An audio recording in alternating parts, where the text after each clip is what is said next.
নারে তাকবীর আল কোরআনের আলো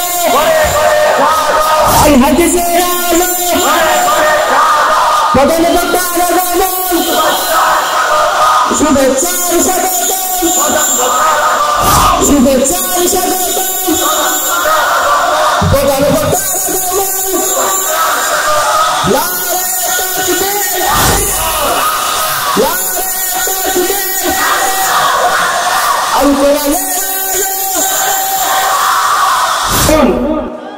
হেল্পফুল ফজল ইসলামী যুব সংস্থার পক্ষ থেকে আলহামদুলিল্লাহ আমাদের প্রধান আকর্ষণ প্রধান মেহমান সেটি সম্বন্ধ কারো বিরুদ্ধে বলার জন্য নয়, এসেছে আল্লাহর কোরআন যা বলেছে তা আমি বলবোই, ঠিক কিনা কন? আল্লাহর কোরআনের কথা বলতে গিয়া, হক কথা বলতে গিয়া, আল্লাহর জমিন আল্লাহর দ্বীন বাস্তবায়ন করার জন্য রাসূলকে আল্লাহ পাক প্রেরণ করেছেন, সমস্ত নবীরা দাওয়াত দিয়েছেন, আমরাও দাওয়াত দিব, আমরাও কোরআনের পক্ষে কথা বলবো, আল্লাহর পক্ষে কথা বলবো। তার জন্য যদি জীবন আমাদেরকে দিয়েই দিতে হয়, কারা কারা আল্লাহর কোরআনের জন্য, আল্লাহর রাজ কায়েমের জন্য জীবন দিতে রাজি আছো? হাত তুলে আল্লাহ পাককে দেখায়া দাও।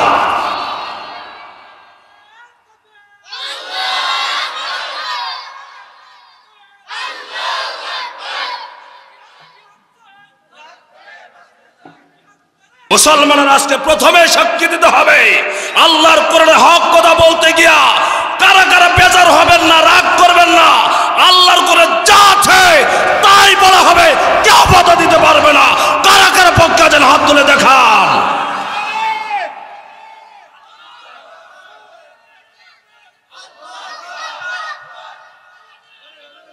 তাকবীরের বসেন বসেন, তাকবীরের কোনো আগামাতা নাই। একজনে শুরু করছে, আর সুন্দর করে একটা তাকবীর দিবেন। তাকবীর এটা কার? আরো জোরে বলতে হবে, তাকবীর কার? আপনারা তাকবীরের পক্ষে আছেন না বিপক্ষে? জোরে বলেন, তাকবীরের পক্ষে না বিপক্ষে? আজানের ইকামতের পক্ষে না বিপক্ষে? যারাই আজান ইকামত তাকবীর বন্ধ করতে চাইবে তাদেরকে দাঁত ভাঙা জবাব দেওয়ার জন্য মুসলমান 24 ঘন্টা প্রস্তুত থাকতে হবে। রাজি আছেন? আমাদের মাঝে রাব্বিল আলামিন। কক্সবাজার জেলার অন্তর্গত এলাকাটার নাম কি? জানারকোনা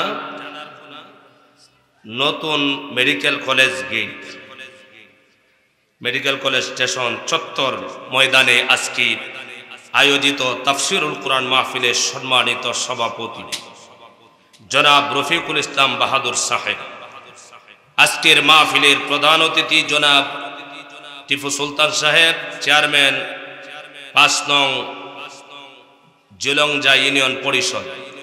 আজকের মাহফিলে তাফসির পেশ করেছেন মাওলানা জাফর আহমদ সাহেব, পেশ ইমাম জানারকোনা জামে মসজিদ জুলংজা কক্সবাজার। আমার আগে যিনি গুরুত্বপূর্ণ তাফসির আপনাদেরকে শুনিয়েছেন হযরত মাওলানা হারুন জদিদ সাহেব, মুহাদ্দিস জামিয়া ইসলামিয়া দারুল উলুম চাকমারকুল রামু কক্সবাজার। যারাই আলোচনা পেশ করেছেন আল্লাহ পাক যেন সকলের আলোচনাগুলি কবুল করে, সবাই বলেন আমিন। উপস্থিত ওলামায়ে কেরাম, মুরব্বিয়ানে কেরাম, যুবক ভাইয়েরা, পর্দার অন্তরালে আছেন আমার সম্মানিতা মা এবং বোনেরা, সর্বপ্রথম আল্লাহ রাব্বুল আলামিনের দরবারে শুকর আদায় করছি যিনি আমাদেরকে এই তাফসিরুল কোরআন মাহফিলে আসার, বসার, কথা বলা এবং শোনার তৌফিক দান করেছেন। তিনি কে? আল্লাহ নামটা নিতে মনে চায় না। আপনাদের মনে চায় না? আমি কার কথা জিজ্ঞেস করেছি বলেন? দুনিয়ার কোন মানুষের কথা জিজ্ঞেস করেছি? আমি কি জিজ্ঞেস করছি যে আপনাদের নেতাকে?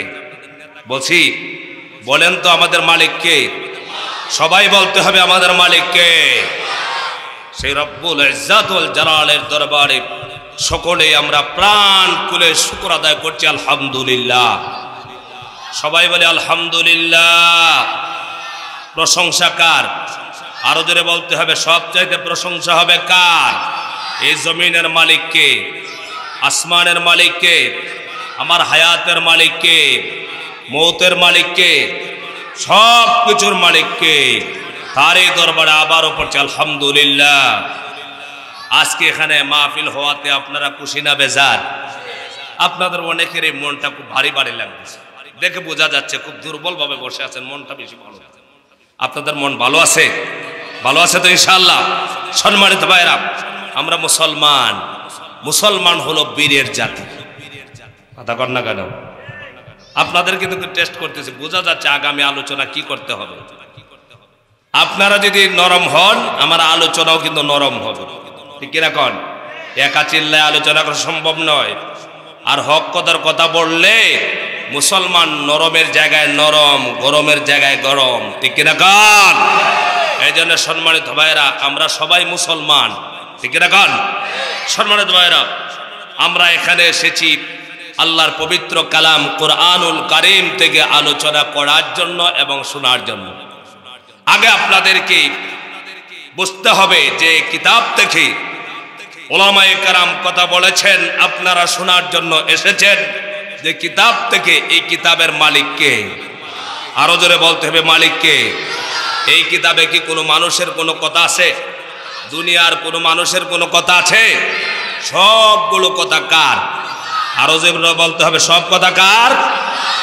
আপনি যদি একটি আয়াতকে অস্বীকার করেন, সব মানেন, কিন্তু একটি আয়াতকে মানেন না, ইমানদার থাকতে পারবেন? আরো জোরে বলতে হবে ইমানদার থাকতে পারবেন? ইমানদার থাকতে হলে আল্লাহর কোরআনে যা আছে বুঝি আর না বুঝি 100% আল্লাহর কোরআন আল্লাহর কথা, এটাতে কোনো সন্দেহ পোষণ করে ইমানদার থাকা যাবে না। কথা বলা ঠিক না? অনেকেই কিন্তু চুপ করে বসে আছে, হাও বলে না নাও বলে না। বোঝা যাচ্ছে যে হুজুর এগুলো সব মিথ্যা কথা বলছে। সম্মানিত ভাইরা, আমি কেমন বক্তা, কি কথা বলি, এগুলো আপনারা ইউটিউবে আগেই দেখেছেন। আমি আপনার এখানে এসেছি কোন দলের বক্তা নয়, এসেছি আল্লাহর কোরআন থেকে শোনানোর জন্য, ঠিক কিনা কন? এই কোরআন এমন কিতাব যে কিতাব সকল মানুষের পক্ষে কথা বলে না। কে বলেন আপনারা? সবার পক্ষে কথা বলে, সুরের পক্ষে কথা বলে, কথা কয় না কেন? কথা বলতে হবে আপনাদেরকে। চোরের পক্ষে কথা বলে, ডাকাতের পক্ষে কথা বলে, সন্ত্রাসীর পক্ষে কথা বলে, চাঁদাবাজের পক্ষে কথা বলে না। আল্লাহর কোরআন সকলের পক্ষে বলে না। কোরআন যার পক্ষে বলে, কোরআন বলে হকের পক্ষে, ঠিক কিনা কন? মুসলমানের আজকে প্রথমে সাক্ষী দিতে হবে আল্লাহর কোরআনে হক কথা বলতে গিয়া কারা কারা বেজার হবেন না, রাগ করবেন না। আল্লাহর কোরআনে যা আছে তাই বলা হবে, কেউ বাধা দিতে পারবে না। কারা কারা পক্ষে আছেন হাত তুলে দেখান।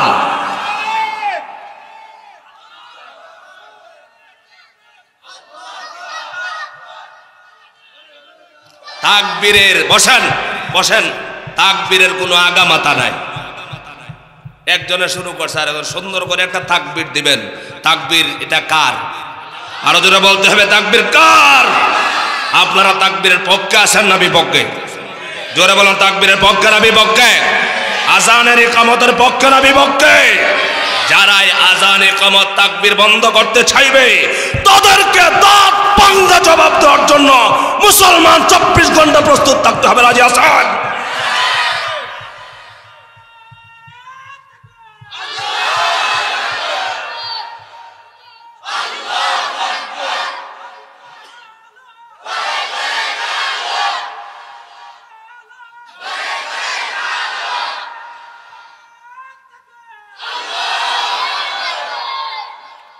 সম্মানিত ভাইরা, তাকবীর এটা একটা স্লোগান। এটা কার? আরো জোরে বলেন কার? আজান হয়েছে তো, আমরা জন্মের পরে আজান হয়েছে কিনা? জোরে বলেন ইকামত হয়েছে কিনা? আমাদের ডান কানে আজান হয়েছে, বাম কানে ইকামত হয়েছে। এই যে তাকবীরটা স্লোগানটা শুনলাম, এটা কার?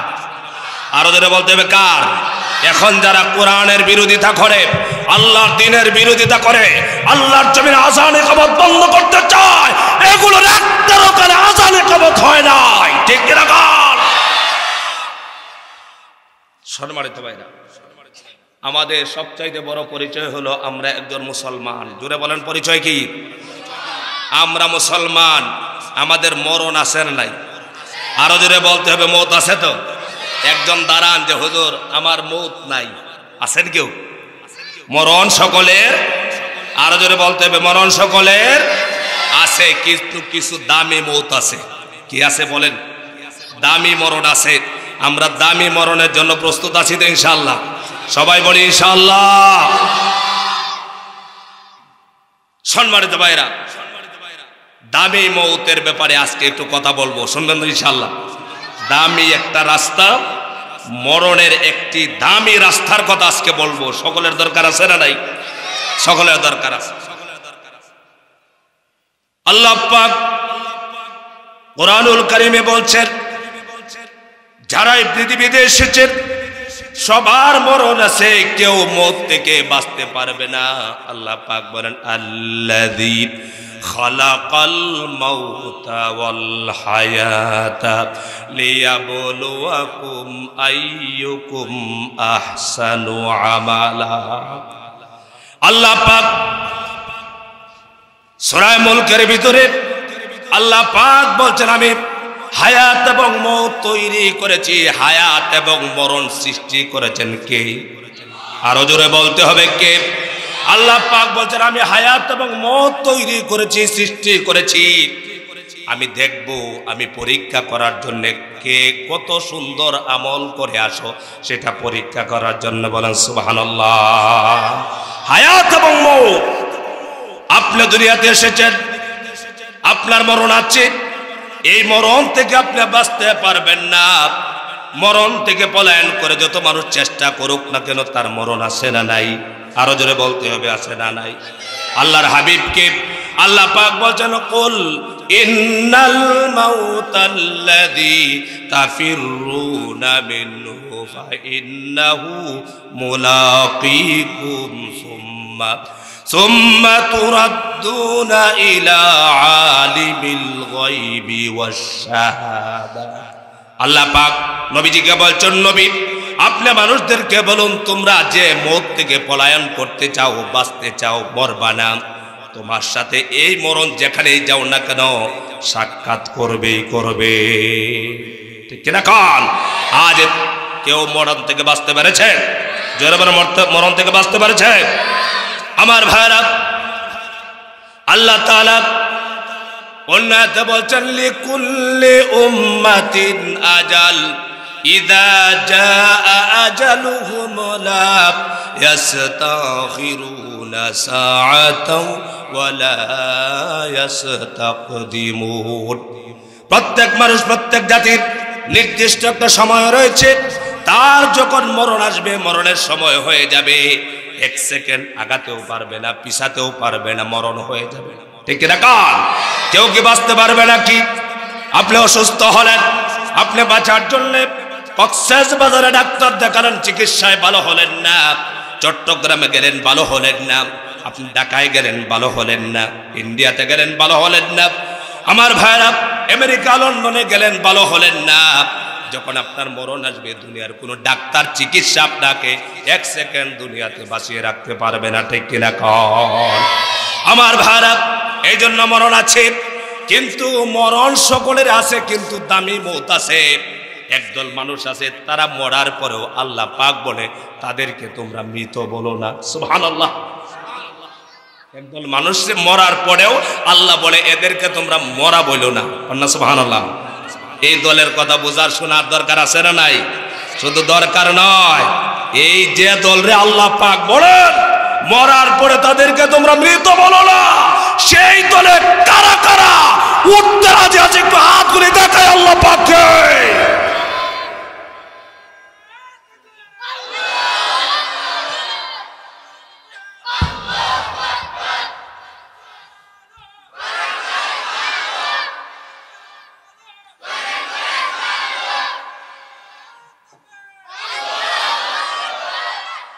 আমার ভাইরা, সে যে মৌতকে আল্লাহ মৃত বলে না, আল্লাহ বলে এরা মরার পরেও জীবিত।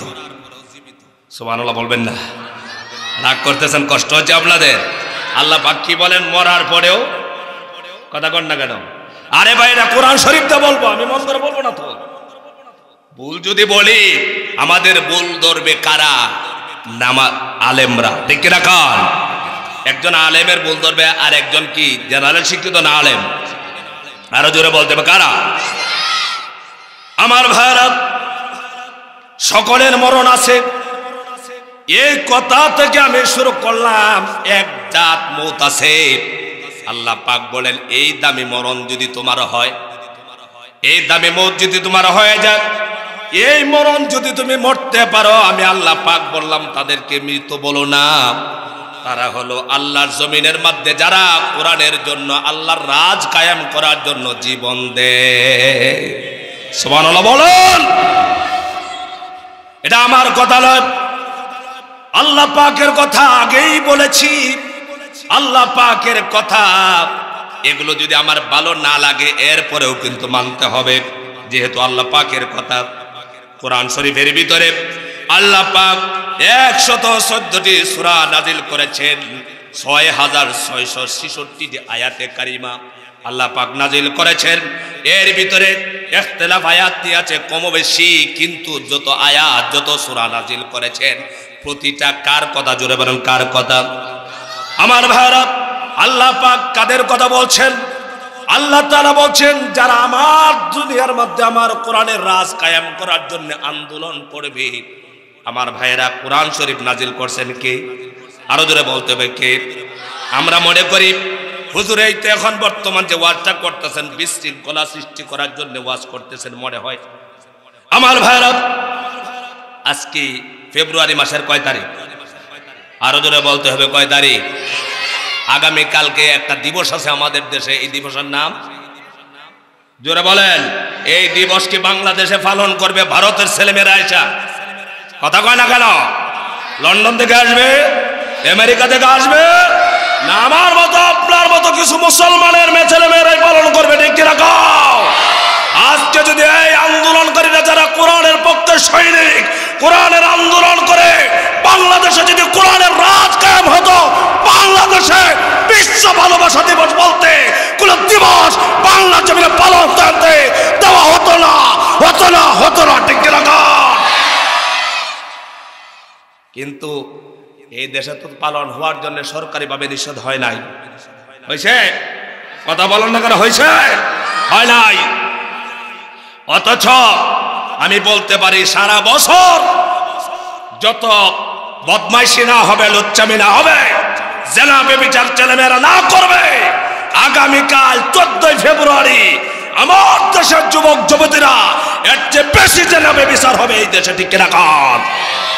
এই দেশে যে এই রাষ্ট্রে এই দিবসগুলোকে বন্ধ করার জন্য আমরা একজন মুসলমান হিসেবে, আমরা আওয়ামী লীগে যারা আছি, বিএনপিতে যারা আছি, জাতীয় পার্টিতে যারা আছি, জামাত ইসলামে যারা আছি, এটা আমাদের ঈমানের দাবি, এটা কোনো দলের দাবি নয়, ঠিক না? আপনারা কি চান বাংলাদেশে অবাধে মেলামেশা জেনে বিচার হোক? যে দেশে, যে রাষ্ট্রে, যে জায়গায় অবাধে জেনা হয়, বেবিচার হয়, সেই দেশে আল্লাহর গজব আসে। কথা কন না কেন? আল্লাহর গজবকে মোকাবেলার মতো ক্ষমতা কারো নাই। সেই মোকাবেলা করতে পারে একমাত্র ঈমান আর আমল, ঠিক রাখান। সেই জন্য আমার ভাইরা, এই দিবসটাকে যেন পালিত না হয়, বরঞ্চ সরকারের কাছে আমরা দাবি জানাই এই দিবসে যে ছেলেমেয়েরা বিবাহ বহির্ভূত বিভিন্ন জায়গায় ঘুরতে যাবে তাদেরকে 6 মাসের জন্য জেলখানায় বন্দী করা হোক। কারা কারা এই মতের পক্ষে রাজি আছেন? হাত তুলে দেখান। লিল্লাহে তাকবীর। সম্মানিত ভাইয়েরা, জানেন না আজকের দেশের কি অবস্থা? একমাত্র এই সমাজকে সুন্দর পারে এই কিতাব করতে পারে। এই কিতাব কি বলেন আপনারা? বিশ্বাস করেন? এই কিতাব যদি আজকে রাষ্ট্রে কায়েম হতো তাহলে এই দিবসগুলো থাকতো না, ঠিক না? থাকতো না। এই জন্যে বলছিলাম আল্লাহ তাআলা একদল মানুষের কথা বলছেন, তাদেরকে তোমরা কি বলো না? মরার পরেও মৃত বলো না। কারা? যারা আল্লাহর জমিনের মধ্যে আল্লাহর দ্বীন চায়। এমন কোন মুসলমানকে আমরা আছি যারা আল্লাহর জমিনে আমরা দ্বীন চাই না, আল্লাহর দ্বীন চাই না? এমন কেউ আছে?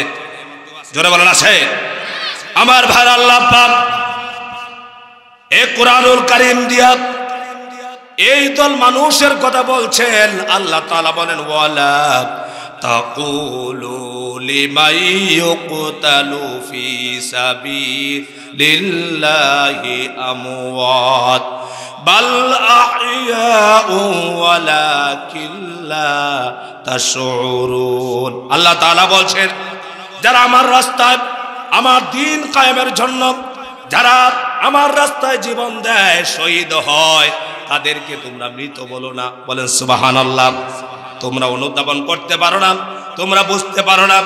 আল্লাহ তাআলা অন্য আয়াতে বলেন ওয়ালা তাহসাবান্নাল্লাযীনা কুতিলু ফি সাবিলিল্লাহি আমওয়াতা।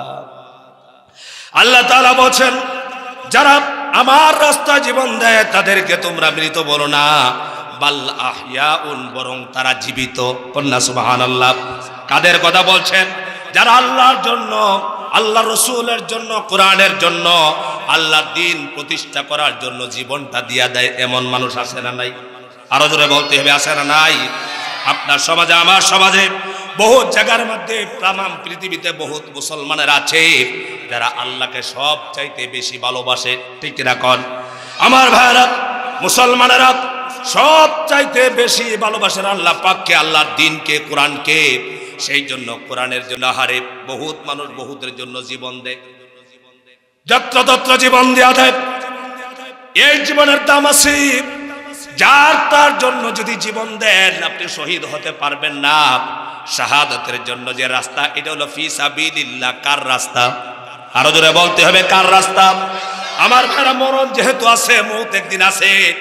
আপনার লক্ষ কোটি টাকার মালিক, কোটি কোটি টাকার মালিক, কক্সেস বাজারে হোটেল আছে, বহুত ব্যবসা আপনার আছে, টাকা পয়সা আছে, আপনি কিন্তু বাঁচতে পারবেন না। আপনারও মরণ আছে। রাস্তার ফকির, রাস্তার মিসকিন, রাস্তার গরিব মানুষ, টাকার জায়গা নাই, তেমন টাকা পয়সা নাই, তারও মরণ আছে, আছে না নাই? আমার ভাইরা মরণ যেহেতু আছে, আল্লাহর কাছে সব সময় মৃত্যু কিন্তু কামনা করা জায়েজ নাই, কিন্তু আল্লাহর কাছে এই মরণ কামনা করা। আল্লাহ পাক আমার যেহেতু মরণ আছে, বাঁচতে পারবো না, আল্লাহ পাক আমাকে তুমি যখন মৌত দিবা শাহাদাতের মৌত দিও। সবাই বলেন আমিন। আরো জোরে বলেন আমিন। যেহেতু বাঁচতে পারবো না, তাহলে মরণ যেহেতু দিবা, তাহলে কিসের মৌত দিও? সবাই বলেন কিসের মৌত? কারা কারা শাহাদাতের মৌত চান? একটু হাতগুলি দেখতে চাই। লিল্লাহি তাকবীর। আল্লাহ যদি কবুল করে ফেলে, খুশি না বেজার? আরো জোরে বলেন খুশি না বেজার? আল্লাহ তাআলা এই মরণের কথা বলছেন, তোমরা যারা আমার রাস্তায় জীবন দেয়। আল্লাহর রাস্তা কোনটা? আল্লাহর রাস্তাটা প্রতিদিন আমরা নামাজের ভিতরে কামনা করছি, ইহদিনাস সিরাতাল মুস্তাকিম। আরে নামাজের ভিতরে প্রতিদিন 5 ওয়াক্ত নামাজ আদায় করে নামাজের ভিতরে আল্লাহর কাছে দোয়া করছে আর বলছে, আল্লাহ পাক ইহদিনাস সিরাতাল মুস্তাকিম, আমাদেরকে প্রদর্শন করো, দেখাও সহজ সরল সোজা রাস্তা, আমাদেরকে প্রদর্শন করো, দেখাও। আল্লাহর কাছে নামাজের ভিতরে চায়, কিন্তু নামাজ থেকে যখন বের হয়ে গেল এই সোজা রাস্তার জন্য যারা এই আল্লাহর কিতাব দেয়া দাওয়াত দেয়, তাদেরকে বিভিন্ন তহমত দিয়া, মামলা দিয়া ওই লোকগুলোই জেলখানায় ঢুকায়া দেয়। কথা কয় না কেন? আমার ভাইরা আল্লাহর কাছে চাইলো কি? আল্লাহর কাছে চাইলো সহজ সোজা রাস্তা, নামাজের ভিতরে চাইলো সোজা রাস্তা, কিন্তু নামাজ থেকে যখন বের হয়ে গেল তখন আর সোজা রাস্তার উপরে থাকার জন্য চেষ্টা করলো না। আমার ভাইরা আল্লাহ পাক বলছেন, এই সোজা রাস্তাটা দেখাতে গিয়া জাতিকে যারা সোজার রাস্তায় পথ ধরানোর জন্য চেষ্টা করলো, চেষ্টা করতে গিয়া যখন তারা হামলা শিকার হলো, মামলা শিকার হলো, এক পর্যায়ে আন্দোলন করতে গিয়া যারা জীবন দিল আমার কোরআনের জন্য, আমার দ্বীনের জন্য, ইসলামের জন্য, তাদেরকে আল্লাহ পাক বলেন বাল আহইয়াউন ইনদা রাব্বিহিম ইউরযাকুন। আল্লাহ পাক বলছেন তোমরা তাদেরকে মৃত বলো না, তোমরা দেখেছো তারা জীবনটা দিয়ে দিছে, মৃত্যুবরণ করেছে, বরঞ্চ তারা বলেন, আল্লাহ পাক বলেন তারা হলো জীবিত।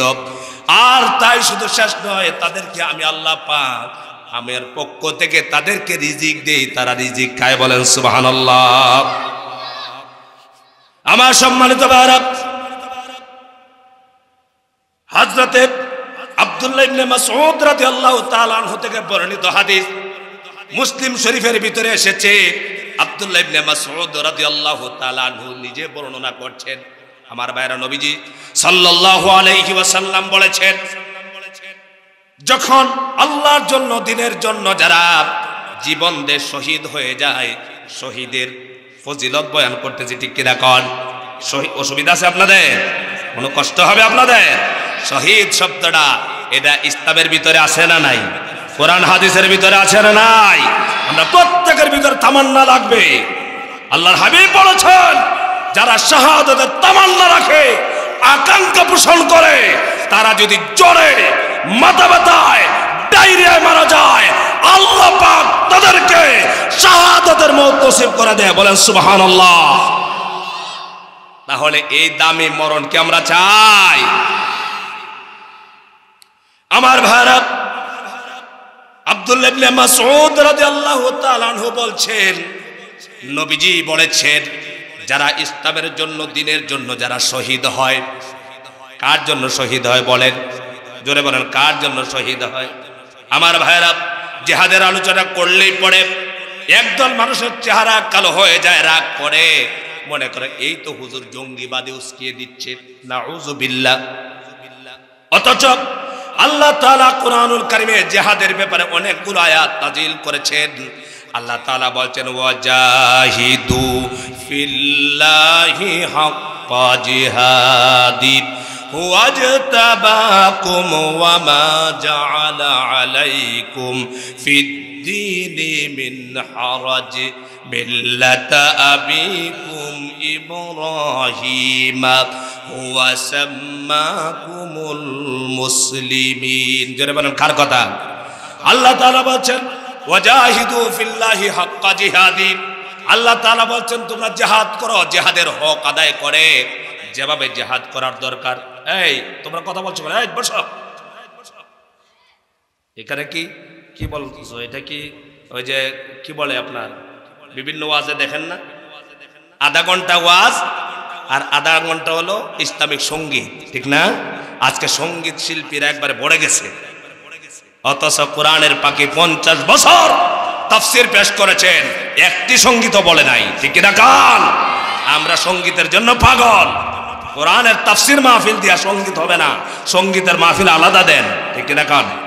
এই জন্য কথাও বলবেন, আবার এইদিকে আলোচনাও হবে। আমি তো কেমন বক্তা, কি কথা বলি আপনারা জানেন। আমার ভাইরা, আমার কোনো এলেম কালাম নাই, যোগ্যতা কিচ্ছুই নাই, কিন্তু চেষ্টা করি আল্লাহর কোরআন থেকে যেন কিছু কথা বলার জন্য, ঠিক রাখান। কোনো ব্যক্তির বিরুদ্ধে নয়, কারো বিরুদ্ধে বলার জন্য আসে নাই, এসেছে আল্লাহর কোরআন যা বলেছে তা আমি বলবোই, ঠিক রাখান। আল্লাহর কোরআনের কথা বলতে গিয়া, হক কথা বলতে গিয়া, আল্লাহর জমিন আল্লাহর দ্বীন বাস্তবায়ন করার জন্য রাসূলকে আল্লাহ পাক প্রেরণ করেছেন। সমস্ত নবীরা দাওয়াত দিয়েছেন, আমরাও দাওয়াত দিব, আমরাও কোরআনের পক্ষে কথা বলবো, আল্লাহর পক্ষে কথা বলবো। তার জন্য যদি জীবন আমাদেরকে দিয়েই দিতে হয়, কারা কারা আল্লাহর কোরআনের জন্য, আল্লাহর রাজ কায়েমের জন্য জীবন দিতে রাজি আছো? হাত তুলে আল্লাহ পাককে দেখায়া দাও।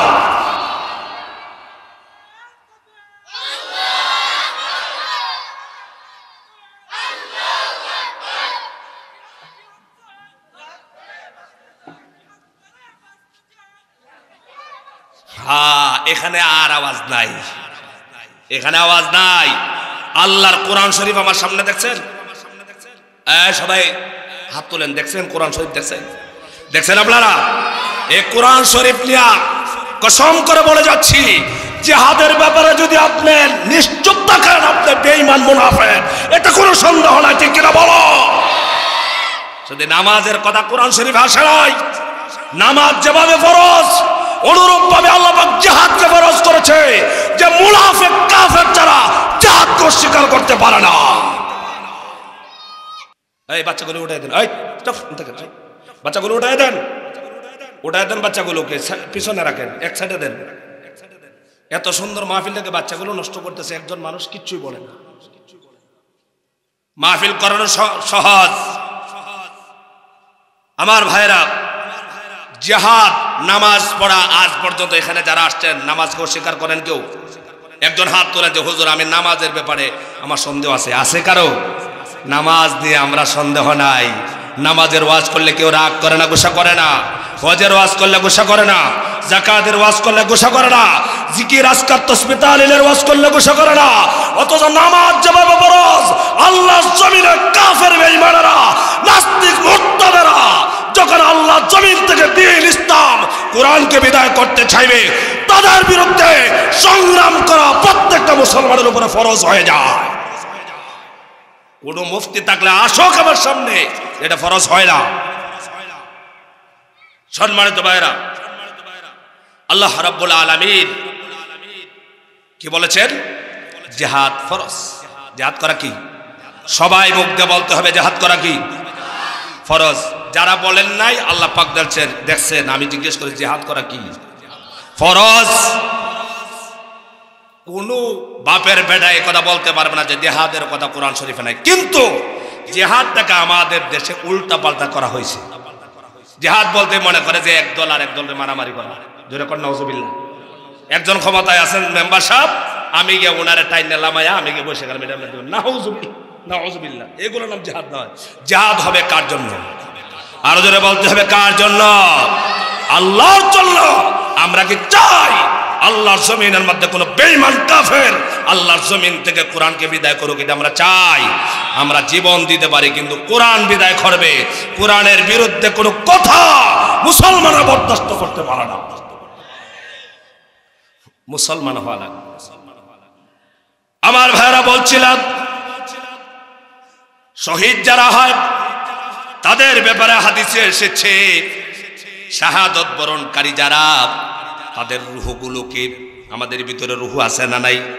আরো জোরে বলতে হবে আছে না নাই? আমরা যখন মায়ের গর্ভের ভিতরে এসেছি, আল্লাহর পক্ষ থেকে আমাদের ভিতরে রূহ পুকে দেওয়া হয়েছে। আল্লাহ পাক কোরআনুল কারীমে বলতেন, ইয়াস আলুনাকা আনির রূহ কুলির রূহু মিন আমরি রাব্বি। নবীজিকে ইহুদিরা প্রশ্ন করেছিল, মুহাম্মদ বলো তো দেখি রূহের ব্যাপারে তুমি কি জানো, রূহ কি জিনিস? নবীজি কিচ্ছু জবাব দিলেন না। রাসূলুল্লাহ সাল্লাল্লাহু আলাইহি ওয়াসাল্লাম পরে বললেন, আল্লাহ পাক জানায় দিলেন, নবী আপনি বলুন, কুলির রূহু মিন আমরি রাব্বি, রূহ একমাত্র আল্লাহর হুকুম ছাড়া আর কিছু না। বলেন সুবহানাল্লাহ। আমার ভাইরা, আমাদের প্রত্যেকের ভিতরে রূহ আছে। আমরা যখন মারা যাই, মারা যাওয়ার পর কত হসপিটাল, ক্লিনিকে, বাড়িতে কত মানুষ চোখের সামনে মারা গেল, কিন্তু রূহটা কোন দিকে বের হয়ে গেল আজ পর্যন্ত কেউ দেখতে পারছে নাকি? কোন ডাক্তার, কোন বিজ্ঞান এখন পর্যন্ত রূহের কোনো বর্ণনা দিতে পারে নাই, কারণ মহাজ্ঞানী মুহাম্মদুর রাসূলুল্লাহ সাল্লাল্লাহু আলাইহি ওয়াসাল্লাম বলতে পারেন নাই। তার মানে হলো আমাদের ভিতরে আল্লাহ পাক যতক্ষণ পর্যন্ত হুকুম করে রেখে দিয়েছেন, মেম্বার সাহেবের ভিতরে, চেয়ারম্যানের ভিতরে, এমপির ভিতরে, মাওলানা সাহেবের বিরুদ্ধে, ফকির মিসকিনের ভিতরে যতক্ষণ পর্যন্ত রূহ থাকার জন্য আল্লাহ পাকের অর্ডার আছে, এর থেকে এক সেকেন্ড বেশি থাকা সম্ভব নয়। এটা হলো রূহ। আমার ভাইরা, নবীজি বলেছেন, যারা শহীদ হয়, আল্লাহর রাস্তায় যারা আল্লাহকে খুশি করার জন্য জীবন দেয়, তারা যখন মৃত্যুবরণ করে কবরের জীবন আছে না নাই? আরো জোরে বলেন, কবরের জীবন আছে না নাই? কবরের ভিতরে সময় আছে, কবরের ভিতরে অনেক দিন থাকতে হবে। আমার ভাইরা, যারা আল্লাহর রাস্তায় জীবন দেন, আল্লাহ পাক এই শহীদদের রূহটাকে আল্লাহ পাক জান্নাতের এক ধরনের সবুজ পাখি আছে, এই সবুজ পাখির ভিতরে শহীদদের রূহটাকে ভরে দেয়, আর জান্নাতের ভিতরে এই সবুজ পাখি হইয়া শহীদরা ঘোরাঘুরি করে। বলে সুবহানাল্লাহ। আমার ভাইরা, এই রূহগুলো আল্লাহর আরশে আজিমের নিচে ঝাড় আছে, ফুল আছে, ওইগুলোর ভিতরে শহীদের রূহগুলো প্রবেশ করে। আমার ভাইরা, এইভাবে শহীদদেরকে আল্লাহ পাক বলেন, তাদেরকে তোমরা মৃত বলো না, তারা হলো জীবিত। তারা এমন একটা জিনিস শহীদ, যারা শহীদ হলো, আল্লাহর রাস্তায় জীবন দিল, তাদের কোনো ভয় নাই, চিন্তা নাই, ঘোষণাকার। আমার ভাইরা, দুনিয়াতে মরণ আছে। আমার আজকের আলোচনা হলো দুনিয়াতে মৌত আছে, মৌত থেকে কেউ বাঁচতে পারবো না। কিন্তু এমন দামি মরণ যদি হয়ে যায়, তাহলে আমাদের ভালো না খারাপ? আরো যারা বলেন, আমরা চাই কি চাই না? আল্লাহর কাছে সব সময় জন্য রাসূলুল্লাহ সাল্লাল্লাহু আলাইহি ওয়াসাল্লাম দোয়া করতেন, আল্লাহ পাক আমাকে তুমি শাহাদাতের মওত দিও। ঠিক কি না কোন? কিসের দোয়া করতেন? শাহাদাতের মওত দিও, শহীদি মওত দিও। কারণ হলো সবচাইতে দামি মওতের নাম হলো শহীদি মওত। আমার ভাইরা, হযরতে জাবের রাদিয়াল্লাহু তাআলা আনহু বলছেন, একদিন নবীজির সামনে হযরতে জাবের দেখা হলো। হযরতে জাবের রাদিয়াল্লাহু তাআলা আনহুর মুখটা মলিন দেখলেন। নবীজি জিজ্ঞেস করলেন, জাবের রে, তোমার মনটা কেন বেজার? হযরতে জাবের রাদিয়াল্লাহু তাআলা আনহু নিজে বললেন, ইয়া রাসূলুল্লাহ, আমার বাবা উহুদ যুদ্ধে ইন্তেকাল করেছেন। ইন্তেকালের সময় অনেক ঋণ আমাদের উপরে রেখে গেছেন। আমার বাবা অনেক টাকা পয়সা ঋণ রেখে গেছেন, এই জন্য আমার মনটা বেজার। রাসূলুল্লাহ সাল্লাল্লাহু আলাইহি সাল্লাম বললেন, জাবের রে, তোমার বাবার সঙ্গে আল্লাহ পাক কি ব্যবহার করেছেন ইন্তেকালের পরে, এটা কি শোনাবো নাকি? তুমি শুনতে চাও নাকি? আমার ভাইরা, আল্লাহ পাক রাসূলুল্লাহকে ওইগুলো খবর জানাতেন না, নিজেই জানতেন? আল্লাহ পাক জানাতেন। হযরতে জাবের বললেন, ইয়া রাসূলুল্লাহ, আমি শুনতে চাই, জানতে চাই, আমার বাবা উহুদ যুদ্ধে জীবনটা দিয়া দিছেন। আমার ভাইরা বলেন তো দেখি, উহুদ যুদ্ধে যারা গেলেন, বদরের ময়দানে যারা জীবন দিলেন, খাইবারের ময়দানে যারা জীবন দিলেন, তারা কি কোনো বাবার সম্পদ রক্ষা করার জন্য গেছিলেন নাকি? কন আমার ভাইরা, কোনো টাকা পয়সা নিয়ে, দম দৌলত নিয়ে, জায়গা দখল নিয়ে কোনো মারামারি ছিল নাকি? সাহাবায়ে কেরাম জীবন দিয়েছেন। আমার ভাইরা, নবীজিকে বলা হলো, ইয়া রাসূলুল্লাহ, সবচাইতে উত্তম আমল কোনটি? নবীজি বললেন, নামাজ। সবচাইতে উত্তম আমল কোনটা? নামাজের পরে রাসূলুল্লাহকে প্রশ্ন করা হলো, ইয়া রাসূলুল্লাহ, এরপরে সবচাইতে উত্তম আমল কোনটি? নবীজি বললেন, মাতা পিতার খেদমত। 3 নম্বরে বললেন, ইয়া রাসূলুল্লাহ, সবচাইতে ভালো আমল কোনটি? নবীজি বললেন, আল্লাহর রাস্তায় জিহাদ। সুবহানাল্লাহ। আমার ভাইরা, নবীজি বললেন, জাবের রে, তোমার বাবার সাথে আল্লাহ পাক কি ব্যবহারটা করেছেন তুমি যদি শুনতে চাও তাহলে শোনো। আল্লাহর হাবিব বলতেছেন, আপনারা বলেন তো দেখি, আমার নবী কেমন নবী? আমার নবীজি জীবনে একটি মিথ্যা কথা বলছেন নাকি? কোন একটি মিথ্যা কথা বলছেন নাকি? কোন মানুষ বেঈমান ছাড়া, কাফের ছাড়া এমন কোন ধারণা পোষণ করতে পারে না। কারণ আমার আল্লাহ পাক বলছেন, আমার নবী মন গড়া কোনো কথা বলেন নাই। যা বলেন কার পক্ষ থেকে বলেন? নবীজি একটি মিথ্যা কথা বলেন নাই। হযরতে জাবেরকে বলছে, জাবের, তোমার বাবা যখন শহীদ হয়ে গেল, আল্লাহর রাস্তায় জীবনটা দিয়া দিল, আল্লাহ পাক জাবেরের সাথে কেমন ব্যবহার করলো? জাবেরকে আল্লাহ পাক সমস্ত মানুষদের সাথে আল্লাহ রাব্বুল আলামিন ডাইরেক্ট কথা বলেন নাই। একমাত্র ডাইরেক্ট কথা হবে জান্নাতের ভিতরে। কোন সুবহানাল্লাহ। আল্লাহ পাক, আল্লাহর হাবিব বলছেন, কিন্তু মানুষের পর্দার আড়ালে কথা বলে। আল্লাহর হাবিব বলেছেন, আল্লাহ পাক পর্দার আড়াল থেকে বান্দাদের সাথে কথা বলেন। কিন্তু তোমার বাবা যখন আল্লাহর রাস্তায় উহুদ যুদ্ধে জীবনটা দিয়ে দিল, আল্লাহ পাক তোমার বাবার প্রতি রাজি খুশি হইয়া পর্দা ছাড়া ডাইরেক্ট কথা বার্তা শুরু করেছেন। বলেন সুবহানাল্লাহ। তোমার বাবাকে আল্লাহ পাক জীবিত করেছেন। আল্লাহ পাক তোমার বাবার সঙ্গে পর্দা ছাড়া কথা বলেছেন। তোমার বাবাকে জিজ্ঞেস করেছেন, জাবেরের বাবা আব্দুল্লাহ, তুমি কি চাও আমার কাছে? আব্দুল্লাহ বলছেন, আল্লাহ পাক আমি কিচ্ছু চাই না। কারণ হাদিস শরীফের ভিতরে এসেছে, মানুষ যখন জান্নাতের ভিতরে প্রবেশ করবে, দুনিয়ার যত সুখ শান্তি বুক বিলাস আছে, সমস্ত বুক বিলাসগুলো জান্নাতের বুক বিলাসের পাওয়ার পরে সব ভুলে যাবে। সুবহানাল্লাহ। কিচ্ছুই মনে থাকবে না। আমার ভাইরা, যত মানুষ মারা যাবে, জান্নাতের ভিতরে প্রবেশ করার পর একটা দল হবে না, একটি মানুষও এমন বলবে না, আল্লাহ পাক আমাকে আবার তুমি দুনিয়াতে ফিরাইয়া দাও। একমাত্র একদল মানুষ বলে, আল্লাহ পাক তুমি আমাদেরকে জান্নাত দিয়েছো, আবার তুমি দুনিয়ায় পাঠাও। তাদের নাম হলো শহীদ। সুবহানাল্লাহ। আমার ভাইরা, আল্লাহ পাক বলছেন, জাবের, তোমার বাবাকে আল্লাহ পাক জিজ্ঞেস করলেন, জাবের, তোমার বাবাকে যখন জিজ্ঞেস করা হলো, তোমার বাবা কিচ্ছুই চাচ্ছেন না। এরপরে আল্লাহ পাক বলছেন, তুমি একটা চাইতে হবে। তুমি জান্নাতের ভিতরে কি চাও? জাবের বাবা বলছে, আল্লাহ পাক তুমি যা ওয়াদা করেছিলে সব তো ওয়াদা দিয়া দিছো। কারণ আল্লাহ পাকের ওয়াদা সত্য না মিথ্যা? আরো যারা বলতে হবে সত্য না মিথ্যা? আল্লাহ বলেছেন জান্নাত আছে জাহান্নাম আছে। আপনারা বলেন জান্নাত আছে জাহান্নাম আছে না নাই? কবরের আযাব আছে না নাই? হাসরের ময়দানে বিচার আছে না নাই? আজ মানুষ হাসরের বিচারকে বিশ্বাস করে না। যদি বিশ্বাস করত তাহলে বিচারালয়ে বসে অন্যায়ভাবে মানুষের উপরে রায় দিত না। কথা কন না কেন?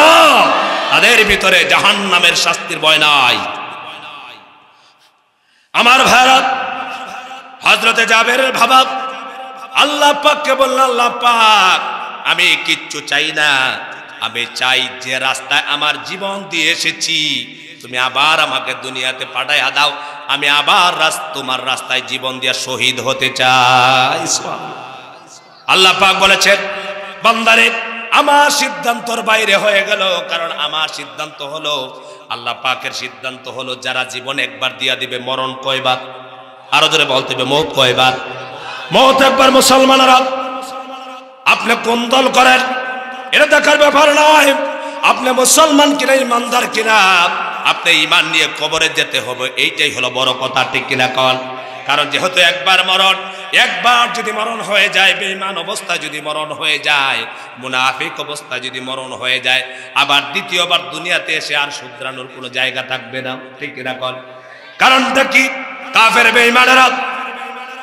বেঈমানেরা কিয়ামতের ময়দানে যখন মুসলমানদেরকে যখন আল্লাহ পাক জান্নাত দিবেন, ইমানদারদেরকে জান্নাত দিবেন, আহারে গরিব মানুষ সারা জীবন বরাত ইসলামের পক্ষে কাজ করেছে, আল্লাহর কোরআনের বিরোধিতা করে নাই, দ্বীনের বিরোধিতা করে নাই, এমন মানুষ আছে না নাই?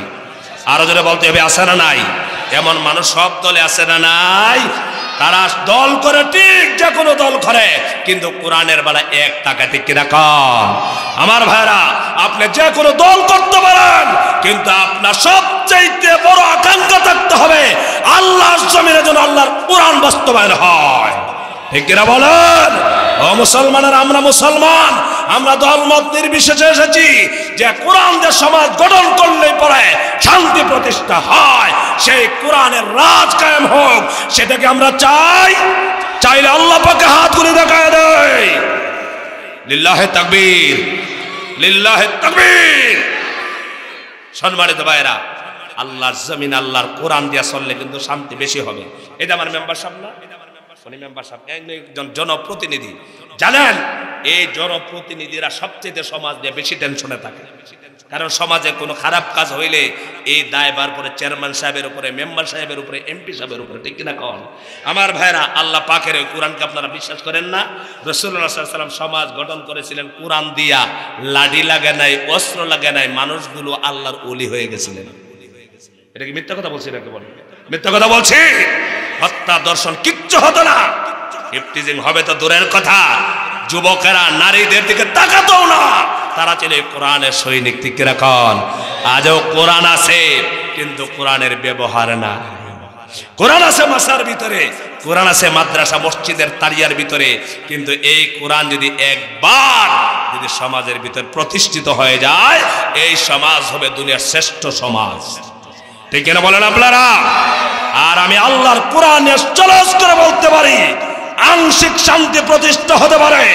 আল্লাহর কোরআনকে, এই কিতাবকে মাইনাস করে এই পৃথিবীতে 100% শান্তি প্রতিষ্ঠা কারো আদর্শ দেওয়া সম্ভব নয়, ঠিক কিনা বলে? কারা কারা এক পথের হাত তুলে দেখান আল্লাহ পাকে।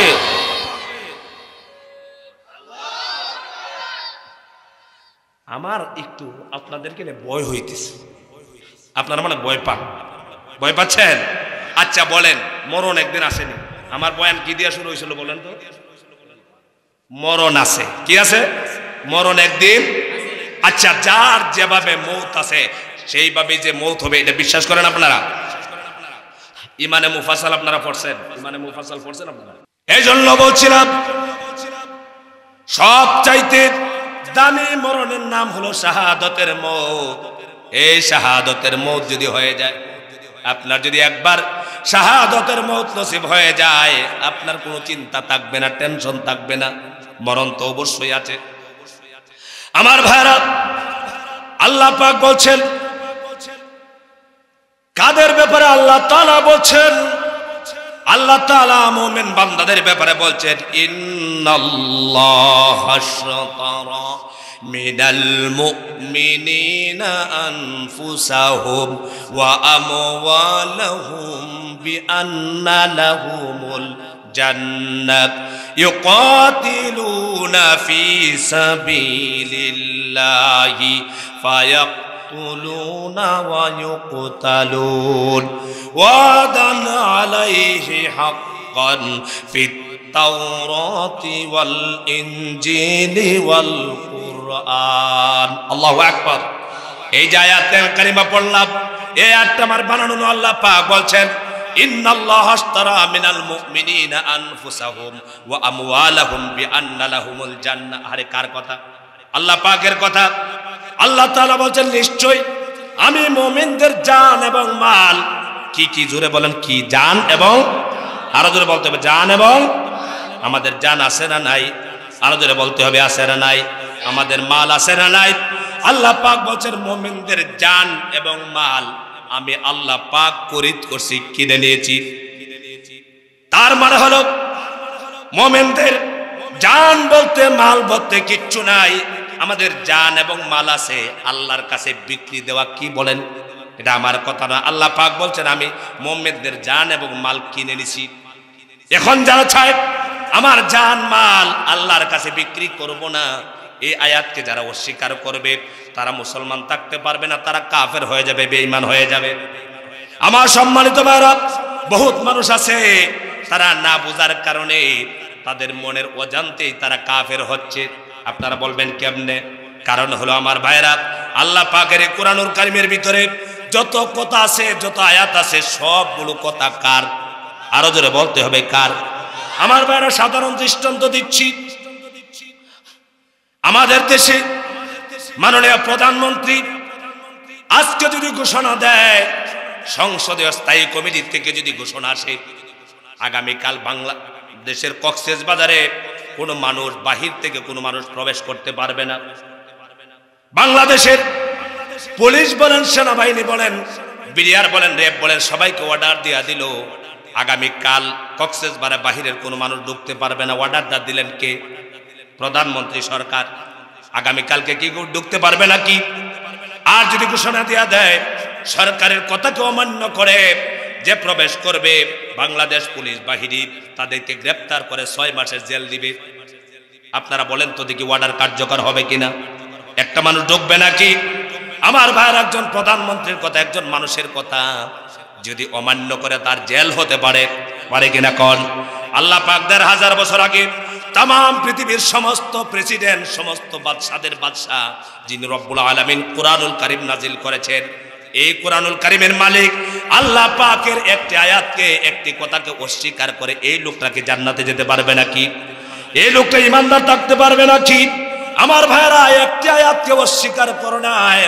আল্লাহ পাকের কোরআনুল কারীমের আয়াতের ব্যাপারে যদি কেউ কথা বলে, এই লোকটা যদি 5 ওয়াক্ত নামাজি হয়, হাজী সাহেব হয়, তসবিহ তাহলিল করেনেওয়ালা হয়, যাকাত দেনেওয়ালা হয়, যতই জিকির আজকার করুক না কেন, যদি হারাম শরীফকে সামনে নিয়ে নামাজ আদায় করে আর আল্লাহর কোরআনের কোন আয়াতকে অস্বীকার করে, কোরআনুল কারীমের আয়াত ওয়াজ করলে পরে এই মুরব্বির বিরুদ্ধে অ্যাকশন নেই, এরকম নামাজি যদি কোটি কোটি রাকাত নামাজ আদায় করে আল্লাহর বিধান কোরআন মতে, এই মানুষটা কাফের হয়ে যায়। ঠিক রাখাল, তার মনের অজান্তেই কাফের হয়ে যাচ্ছে। কারণ কোরআন শরীফ এমন এক কিতাব যেটাকে 100% বিশ্বাস করতে হবে, মাথা নত তার কাছে করতেই হবে যদি ঈমানদার থাকতে চান। কারণ এখানে ক্ষমতা চলবে না, আল্লাহর সাথে ক্ষমতা দেখালে হবে না। আমার ক্ষমতা আছে, ক্ষমতার অপব্যবহার করে যারা হক কথা বললো তাদেরকে ধরলাম, মারলাম। আল্লাহ পাক বলে ওয়ালা তামশি ফিল আরদি মারাহা, জমিনের মধ্যে আল্লাহ পাক অল্প সময়ের ক্ষমতা দিয়ে আল্লাহ পাক পরীক্ষা করছেন। তোমরা অহংকার করবা না, দাম্ভিকতা দেখাবা না, মানুষের উপরে অত্যাচার করবা না, জুলুম করবা না, নির্যাতন করবা না। আল্লাহ পাক বলছেন মুমিনদের জান এবং মাল আমি আল্লাহ পাক কিনে নিয়েছি, কিন্তু মুমিনদেরকে আমি কি দিলাম জানার দরকার আছে না নাই? আল্লাহ পাক যে আমাদেরকে কিনলেন, আল্লাহ পাক যে আমার জান এবং মাল দামি জিনিসগুলো নিয়ে নিলেন, আল্লাহ পাক বলে ও বান্দা বান্দিরা, তোমাদের জন্য আমি যা তৈরি করে রেখেছি তোমাদের আবাসস্থল, যেখানে তোমরা থাকবা, সেই জায়গার নাম হলো জান্নাত। আল্লাহ পাক এই জন্য বলে বান্দা বান্দিরা, তোমাদের জান এবং মালকে আমি কিনে নিয়েছি আর তোমাদেরকে দিলাম বিআন্না লাহুমুল জান্নাহ। বলেন সুবহানাল্লাহ। তোমাদেরকে দিলাম কি? জান্নাত। কিসের বিনিময়ে কিনে নিলাম? এমন কোন মানুষ আছে নাকি যে জান্নাত চায় না? এমন কোন মানুষ নাই যে জান্নাত চায় না। সবাই আমরা জান্নাত চাই। আমার ভাইরা, আল্লাহ পাক বলেন ইন্নাল্লাযীনা আমানু ওয়া আমিলুস সালিহাতি কানাত লাহুম জান্নাতুল ফিরদাউসি নুজুলা খালিদিনা ফিহা লা ইয়াবগুনা আনহা হিওয়ালা। আল্লাহু আকবার। আল্লাহ পাক বলেন নিশ্চয়ই যারা ঈমানদার, যারা ঈমান আনছে, যারা নেক কাজ করে, আমলে সালেহা করে, তাদেরকে আপ্যায়ন করার জন্য, মেহমানদারি করার জন্য আমি আল্লাহ পাক তৈরি করে রেখে দিয়েছি জান্নাতুল ফিরদাউস। সুবহানাল্লাহ। আমরা কি জান্নাতুল ফিরদাউসে যেতে চাই? আমরা চাই। আল্লাহ পাক বলেন, ওই আগের আয়াতে আল্লাহ পাক বলছেন তাদের কোয়ালিটি হবে ইউকাতিলুনা ফি সাবিলিল্লাহ। এই মুমিনদের কোয়ালিটি হলো আল্লাহর রাস্তায় তারা জীবন দিবে। কথা কার? আরো জোরে বলতে হবে, কথা কার? আপনাদের কক্সবাজারে খুব দুর্ঘটনা হয় না? এই রোডে অ্যাক্সিডেন্ট হয়, খুব মর্মান্তিক অ্যাক্সিডেন্ট হয়। আমি প্রায় সময় দেখি কক্সবাজার রোডটা খুব ডেঞ্জারাস হয়ে গেছে, কারণ ছোট রাস্তা, অনেক বেশি গাড়ি চলে আর খুব দ্রুত গতিতে গাড়ি চলে। মাঝে মাঝে দেখি বড় বড় অ্যাক্সিডেন্ট হয় কিনা কন? আচ্ছা, যারা অ্যাক্সিডেন্ট হইলো তাদেরও মৌত হয়েছে কিনা কন? কথা কন না? এই মানুষগুলো আবার আসবে যে আমরা আবার দুনিয়াতে যাব, যে আমরা ইসলামী আন্দোলন করব বা কোরআনের পক্ষে কথা বলবো, নামাজ পড়বো, রোজা রাখবো, হজ করব, যাকাত দিব, আর যার বিনিময়ে আল্লাহ পাক আমাকে জান্নাত দিবেন। এমন কোনো কাজ করতে পারবেন? এমন কোনো কাজ করতে পারবে না। আল্লাহ পাক বলছেন কাদের জানমাল আমি কিনে নিয়েছি। আল্লাহ পাক বলেন ইউকাতিলুনা ফি সাবিলিল্লাহ ফায়াকতুলুনা ওয়া ইউকতালুন। তারা আমার রাস্তায় জীবন দেয়, তারা মরে এবং মারে, তারা মরেও মারে। জিহাদের ময়দানে যখন শরীক হয়ে যায়, তারা জীবন দিয়া দেয়, তারা মারে এবং মরে। আল্লাহ তাআলা বলেন ওয়াদান আলাইহি হাক্কান ফিত তাওরাতি ওয়াল ইনজিলি ওয়াল কুরআন। আল্লাহু আকবার। আল্লাহ তাআলা এই যে বললাম, এক নাম্বার হলো আল্লাহ পাক ওয়াদা করেছেন, ও মুমিন বান্দা বান্দিরা, মহিলা এবং পুরুষেরা যারা আমাকে বিশ্বাস করেছো, তোমাদের কোনো ভয় নাই, চিন্তা নাই, তোমরা টেনশন করবা না। তোমাদের মরণ আসিন, তোমাদের জান এবং মাল আমি আল্লাহ পাক জান্নাতের বিনিময়ে খরিদ করে নিয়েছি, কিনে নিয়েছি। আর তোমরা যদি আমার রাস্তায় জীবন দাও, আমার রাস্তায় যারা জীবন দেয়, ইউকাতিলুনা ফি সাবিলিল্লাহ, এক নম্বর কোয়ালিটি হলো তারা আল্লাহর রাস্তায় জীবন দিবে। কার রাস্তায়? আল্লাহর রাস্তায় জীবন দিবে। আর জীবন যদি দিতে পারো তোমাদেরকে জান্নাত দিব। আল্লাহ তাআলা ওয়াদা করেছেন তাওরাত, জাবুর, ইনজিল এবং কোরআনে। বলেন সুবহানাল্লাহ। আল্লাহ তাআলা বলেছেন ইন্না ওয়াদাল্লাহি হক। আল্লাহ তাআলা যত ওয়াদা করেছেন, আল্লাহর ওয়াদার ভিতরে কোনো মিথ্যা আছে নাকি? কর সমস্ত ওয়াদা হলো সত্য। আর মানুষ বহুত ওয়াদা করে মিথ্যে, কিন্তু আল্লাহ পাক কোনো মিথ্যা ওয়াদা করেন নাই, মিথ্যা বলার অবকাশও নাই। সুবহানাল্লাহি আম্মা ইউশরিকুন। আল্লাহ পাক সব কিছু থেকে পবিত্র। বলেন সুবহানাল্লাহ। আমার সম্মানিত ভাইরা, এই জন্য এই রাস্তার মত যারা আল্লাহর রাস্তায় জীবন দেয় তাদেরকে আল্লাহ পাক কি বলছেন বলেন তো দেখি? আল্লাহ পাক বলেন তাদেরকে তোমরা মৃত বলো না, তারা জীবিত। মধ্যে যখন শহীদদের লাশকে রাখা হয়, আমার ভাইরা, শহীদ যারা হয় তাদের কোনো সওয়াল জবাব হবে না। সওয়াল জবের শাস্তি থেকে তাদেরকে হেফাজত করা হয়। কিয়ামতের দিন যে কম্পন হবে, এই কম্পন থেকে শহীদেরা মুক্ত থাকবে, শহীদের কানে কোনো আওয়াজ যাবে না। কিয়ামতের ময়দানে শহীদদের মাথার মধ্যে আল্লাহ পাক এত দামি মুকুট পরায় দিবেন, একজন শহীদের মাথার মধ্যে যে টুপি পরানো হবে, দুনিয়ার সমস্ত স্বর্ণ মুদ্রাগুলো বিক্রি করলেও একজন শহীদের মাথার টুপির দাম হবে না। আমার সম্মানিত ভাইরা, কিয়ামতের দিন আল্লাহ পাক শহীদদেরকে ডেকে বলবে, ও শহীদেরা, কারা আছো শহীদ? কিয়ামতের ময়দান আছে না নাই? আরো জোরে বলতে হবে, আছে না নাই? এই জায়গায় বিচার হবে কিনা কন? যারা জুলুম করে তাদের বিচার হবে, যারা মাজলুম তাদের বিচার হবে, কাফেরদের বিচার হবে, মুসলমানদের বিচার হবে, মুমিনদের বিচার হবে, সকলের বিচার হবে কিয়ামতের ময়দানে। আল্লাহ বলেন ওয়ানা দাউ মাওয়াজিনাল কিসত লিয়াউমিল কিয়ামাতি ফালা তুযলামু নাফসুন শাইআ। কিয়ামতের ময়দানে আমি আল্লাহ পাক একটা মিজান পাল্লা দাঁড় করাবো, মিজান বানাবো। এই মিজান দিয়ে মানুষের আমলগুলো ওজন করব। কোনো জুলুম করা হবে না, মানুষের উপরে কোনো অত্যাচার করা হবে না। বলেন তো দেখি, বর্তমান তামাম পৃথিবীতে যারা যত বিচারালয় আছে এইগুলোর মধ্যে অন্যায় বিচার আছে না নাই? আরো জোরে বলতে হবে, আছে না নাই? বিচারপতিরা ঘুষকে একটা মানুষ হত্যা করে নাই, দর্শন করে নাই, খুন খারাপি করে নাই, কিন্তু দেখা গেল আরে বছরের পর বছর মানুষকে কোরআনের দাওয়াত দিল, ঠিক কিনা কন? কিন্তু এই কোরআনের পাখিদেরকে দর্শনকারী বানায়া দেয়, হত্যাকারী বানায়া দিল, বানায়া সাজা দিয়া দিল। এমন মানুষ আছে না নাই? কিয়ামতের ময়দানে ওই মানুষগুলোকে আল্লাহ পাকের সামনে দাঁড়াতে হবে। লিমানিল মুলকুল ইয়াউম লিল্লাহিল ওয়াহিদিল কাহ্হার। ও আমার ভাইরা, অনুরোধ করে বলছি, জুলুম করবেন না। আল্লাহ পাক কিন্তু জুলুম পছন্দ করেন না। আল্লাহ পাক বলছেন ফালা তুযলামু নাফসুন শাইআ। কিয়ামতের দিন আমি কোনো বান্দা বান্দির উপরে জুলুম করব না। কিয়ামতের দিন আল্লাহ পাক জুলুমকে বরদাস্ত করবে না। আল্লাহ রাব্বুল আলামিনের দরবারে এই মানুষগুলো হিসাব দিতে হবে, আল্লাহ আদালতে দাঁড়াতে হবে। আমার সম্মানিত ভাইরা, আল্লাহ পাক বিচার করবেন। এই বিচার করতে গিয়ে আল্লাহ তাআলা একবারে জাররা জাররা করে বিচার করবেন। কিয়ামতের ময়দানে শহীদদেরকে আল্লাহ পাক বিনা হিসাবে জান্নাতের ব্যবস্থা করে দিবেন। সুবহানাল্লাহ বলবেন না? আমার ভাইরা, শহীদ যারা হবে তাদেরকে আল্লাহর পক্ষ থেকে বলা হবে, তোমরা আমার জন্য, আমার দ্বীনের জন্য, কোরআনের জন্য, আমার ইসলামের জন্য। আমার ভাইরা বলেন তো দেখি, এক নম্বরে আমাদের থাকবে দ্বীন, ঠিক কিনা কন? শেরে বাংলা একে এম ফজলুল হক নাম শুনছেন? আমাদের দেশে শেরে বাংলা, যাকে বাংলার বাঘ বলা হতো। আপনারা বইয়ে পড়েন নাই তিনিকে? আমরা দেখি নাই, বরিশাল বিভাগে বাড়ি। শেরে বাংলা একে ফজলুল হক, যাকে বাংলার বাঘ বলা হতো, তিনিকে ভারতে একটি মামলার ব্যাপারে হিন্দু মুসলিম একটা ঐক্য সংগঠন ছিল, তখন পক্ষে কথা বলছিলেন। এক পর্যায়ে তিনি একটা কথা বলেছিলেন।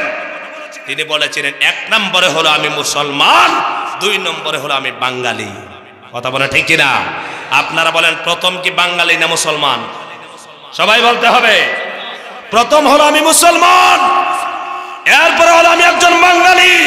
কারণ সব কিছুতে প্রথম থাকবে আমার দ্বীন, প্রথম থাকবে আমার ধর্ম, প্রথম থাকবে আমার কোরআন হাদিস, ঠিক কিনা কন?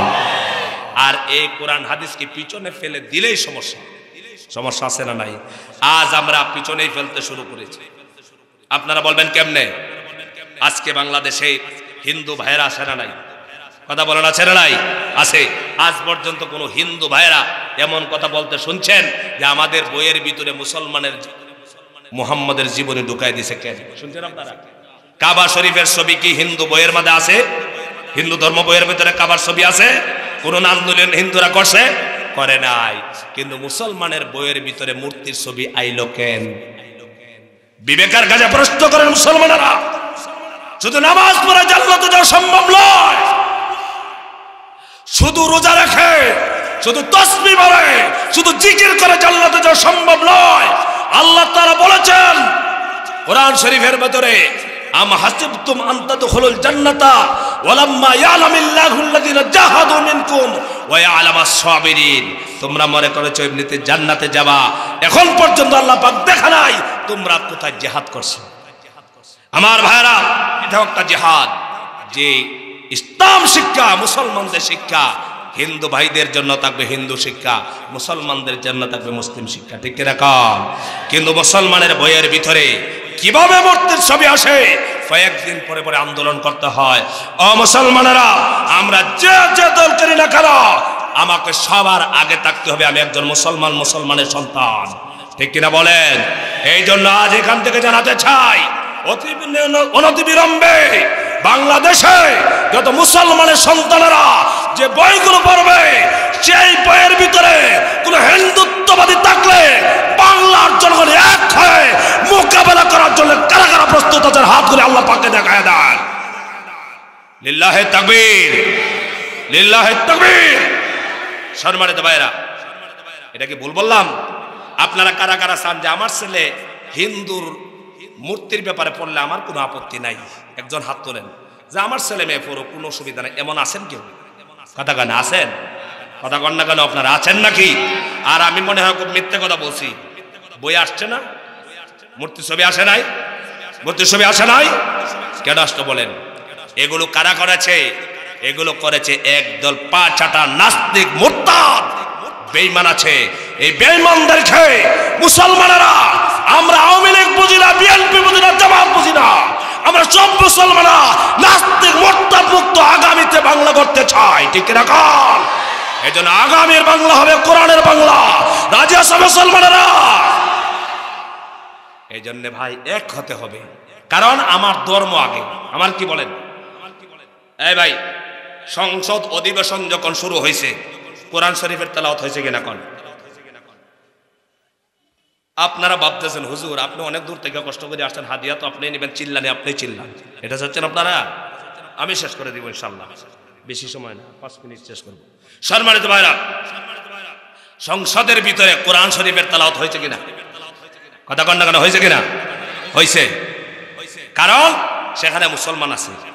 হিন্দুদের গীতা পাঠ করা হয়েছে কিনা? আপনাদের কারো আপত্তি হয়েছে?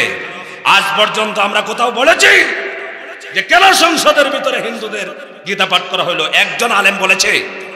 কথা বুঝেন আপনারা? বুঝেন না আমার ভাষা? হিন্দুদের বিরুদ্ধে আমরা কোথাও বলেছি যে সংসদের ভিতরে হিন্দুদের গীতা পাঠ করতে পারবে না? এই কথা আজ পর্যন্ত কোন আলেম বলেছে? কথা কন না কেন? আলেম বলেছে? বলে নাই। হিন্দুরাও বলে নাই যে কোরআন পাঠ করতে হবে না। তাহলে এখানে ঝামেলা নাই। কিন্তু ঝামেলা আসছে কোথায়? যেখানে গোপনে জনগণের চোখের সামনে বই ছাপানো হয় না, সেখানে খুব খুব সতর্কভাবে আস্তে করে বইয়ের ভিতরে ঢুকায় দেওয়া হয়। হচ্ছে কিনা কন আমার ভাইরা? সেই জন্য মুসলমান শুধু স্লোগান দিলে মুসলমান হওয়া যায় না, শুধু নামাজ পড়েই মুসলমান হওয়া যায় না। এইসব বিষয়ে প্রতিবাদ করতে হবে। এটার ইমানি প্রতিবাদ, ঠিক না বলেন? ইমান ছাড়া কবরে গেলে নাজাত পাওয়া যাবে না। ইমান ছাড়া কবরে গেলে দুনিয়ার যত ক্ষমতাই নিয়ে যান না কেন, এই ক্ষমতার কারণে নাজাত হবে না। নাজাত হবে ইমানের ভিত্তিতে, ঠিক কিনা কন? এজন্য আমার ভারত আল্লাহ পাক বলছেন, যারা ইমানদার মুমিন তারা সংগ্রাম করে, লড়াই পড়ে আমার পক্ষে।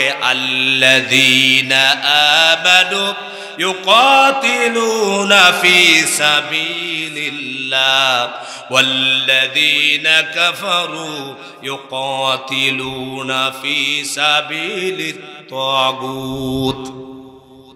আল্লাহ পাক বলেন, আল্লাযীনা আমানু ইউকাতিলুনা ফি সাবিলিল্লাহ, মুমিনরা আমার রাস্তায় জীবন দেয়, ইমানদাররা আমার রাস্তায় জীবন দেয়, আমার রাস্তায় সংগ্রাম করে, আন্দোলন করে। আর যারা কাফের, যারা বেঈমান, যারা মুনাফিক, তারা তাগুতের পক্ষে লড়াই করে, সংগ্রাম করে, আসে না নাই? আমার ভারত একটা হলো একদল মানুষ সারা জীবন ভরা আল্লাহর রাস্তা জিহাদ করে, সংগ্রাম করে, লড়াই করে, আর আল্লাহর রাস্তায় থাকতে দিয়া ঘর ছাড়লো, বাড়ি ছাড়লো, আছে না নাই? ঘর ছাড়তে হয়, বাড়ি ছাড়তে হয়, এরপর তাগুতের সামনে মাথা নত করে নাই। প্রয়োজন যদি হয় জীবনটাও দিয়া দেয়। কারণ হলো মুমিন বান্দা বান্দিরা সব ছাড়তে পারে, কিন্তু 1 সেকেন্ডের জন্য ঈমান ছাড়তে পারে না, ঠিক কি না বলেন? আমার ভারত ঈমান ছাড়তে পারে না। আপনাদেরকে একটা ঘটনা শোনাচ্ছি, ঈমান কি জিনিস। আর আল্লাহ পাক আমাদেরকে, যারা আল্লাহর রাস্তায় জীবন দেয়, তাদেরকে দেরি করেন না, আল্লাহ জান্নাত দিয়া দেয়। আমার সম্মানিত ভাইরা, আপনারা বহুত মানুষ আছেন এখানে, অনেক মানুষ আছেন সাধারণ মানুষ। আপনারা সাধারণ মানুষ হতে পারেন, আপনারা বলতে পারেন হুজুর এগুলো আমাদের শুনে লাভ কি? হারে ভাইরা আমার, একজন গরিব হন, আপনি ভ্যান চালক হন, রিক্সা চালক হন, আপনি কোটিপতি হন, আপনি যদি তাকওয়াবান হন, আল্লাহর ভয় যদি আপনার ভিতরে থাকে, আপনি যদি ইমানদার হতে পারেন, আল্লাহর কাছে কিন্তু আপনি ভ্যান চালক না, রিক্সা চালক না, ঠিক কিনা কন? আল্লাহর কাছে আপনার দাম, সম্মান অনেক বেশি, অনেক মর্যাদা বেশি। রাসূলুল্লাহ সাল্লাল্লাহু আলাইহি সাল্লাম সাহাবায়ে কেরামকে নিয়ে খায়বারের ময়দানে, যুদ্ধের ময়দানে, আপনারা বলেন তো দেখি নবীজি জিহাদ করছেন কিনা কন? এই যে সবাই কেন বলেন না কেন? আমাদের নবীজির নাম কি বলেন তো দেখি? আমরা এমন হইছি ওয়াজ শুনতে শুনতে এখন আর ওয়াজ মনে নাই। মানে বেশি ওয়াজ শুনতে শুনতে এখন আর ওয়াজ কি নাই। গতকালকে এক ইউটিউবার দেখলাম আমাদের দেশের কিছু ছেলেদেরকে জিজ্ঞাসা করতেছে ভাষা আন্দোলন কত সনে হয়েছিল, দেখলাম বলতে পারে না। বুঝতে পারছেন আপনারা?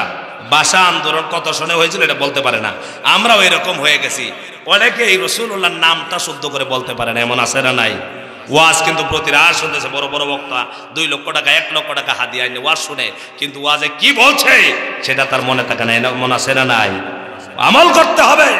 সম্মানিত ভাইরা, বলছিলাম রাসূলুল্লাহ সাল্লাল্লাহু আলাইহি ওয়াসাল্লাম জিহাদের ময়দানে গেছেন, কথা কয় না, গেছেন না? যুদ্ধ করছেন, জিহাদের ময়দানে গিয়ে রক্তাক্ত হয়েছেন, দান মোবারক শহীদ করেছেন। নবীজি মনে হয় মানুষের সাথে সারা জীবন খালি জায়গা নিয়ে ঠেলাঠেলি করতেন, কারো সম্পদ আত্মসাৎ করেছেন, কারো জায়গা দখল করেছেন। রাসূলুল্লাহর দান মোবারক কেন শহীদ হল? একমাত্র আল্লাহর দ্বীনকে বিজয় করার জন্য। কথা কন না কেন? আল্লাহর এই কোরআন শরীফকে বিজয় করার জন্য, সমস্ত ধর্মের উপরে ইসলামকে বিজয় করার জন্য রাসূল রক্ত দিয়েছেন, ঠিক কিনা কান? আর রাসূলের উম্মতেরও রক্ত দিতে হবে কিয়ামত পর্যন্ত, কারণ কোরআন এমনিতে আসে নাই। আমার ভাইরা, রাসূলুল্লাহ খাইবারের ময়দানে, যুদ্ধের ময়দানে গেছেন। যাওয়ার পরে সেখানে যুদ্ধ চলছে, দূর থেকে একটা ছাগলের রাখাল, সাধারণ মানুষ, আপনারা কক্সবাজারে ছাগলের রাখালি করে যারা কয়েক হাজার কোটি টাকার মালিক, তারা, কথা বুঝেন না? এবার আমার ভাষা আপনারা বুঝেন না মনে হয়। কয়েক হাজার টাকার মালিক যারা, তারা কি ছাগলের রাখালি করে? তারা কারো কাজ করে না। একটা ছাগলের রাখালি, একবারে গরিব শ্রেণীর মানুষ, একবারে গরিব মানুষ, দূর থেকে লক্ষ্য করছে মুহাম্মাদের দল, তারা তাঁবুর ভিতরে ঢুকে বের হয়, কিন্তু কোন নেতার আদর্শ মানে যে তারা জীবনটাই আল্লাহর রাস্তায় দিয়ে দিচ্ছে। কন্যা সুবহানাল্লাহ। হঠাৎ করে ছাগলের রাখালের কৌতূহল জাগলো, হারে এমন নেতাকে একবার দেখার দরকার।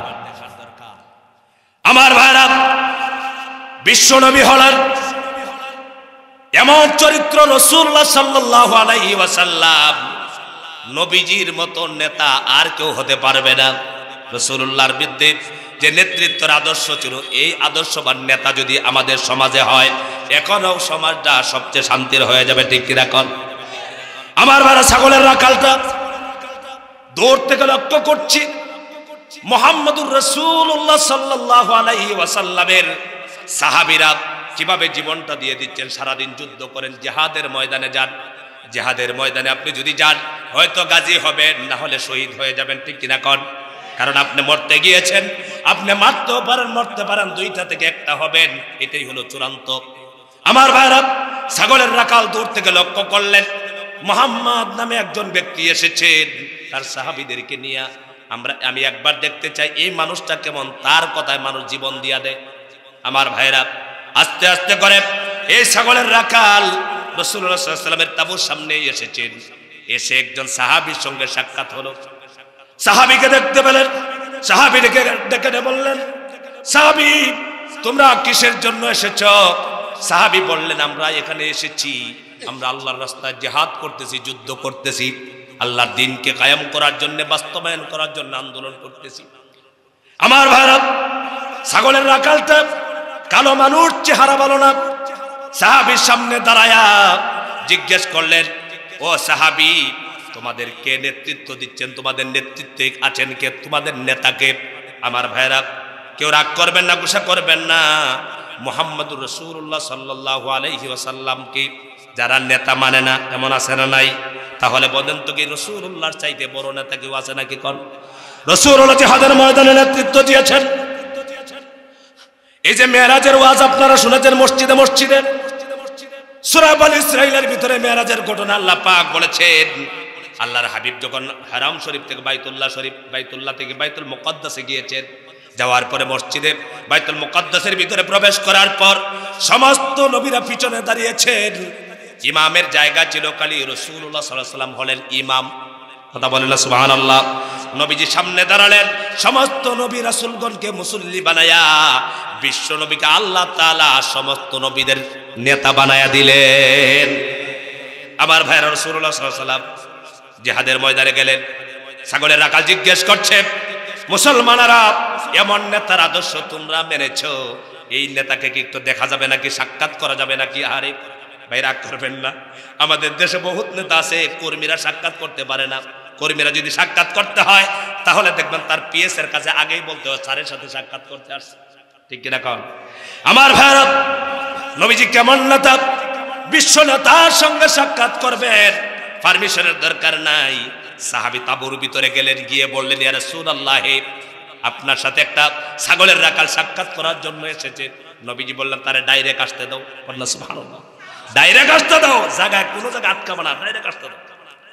ছাগলের রাখাল তাঁবুর ভিতরে প্রবেশ করার পর নবীজি সাল্লাল্লাহু আলাইহি ওয়াসাল্লামের চেহারাটা যখন দেখলেন, দেখার পরে অবাক হয়ে গেলেন, আনাহারে দুনিয়াতে নাকি এত সুন্দর মানুষ আল্লাহ পাক তৈরি করেছেন। সুবহানাল্লাহ, নবীজির চেহারা চাঁদের চাইতে সুন্দর ছিল, ঠিক কিনা কন?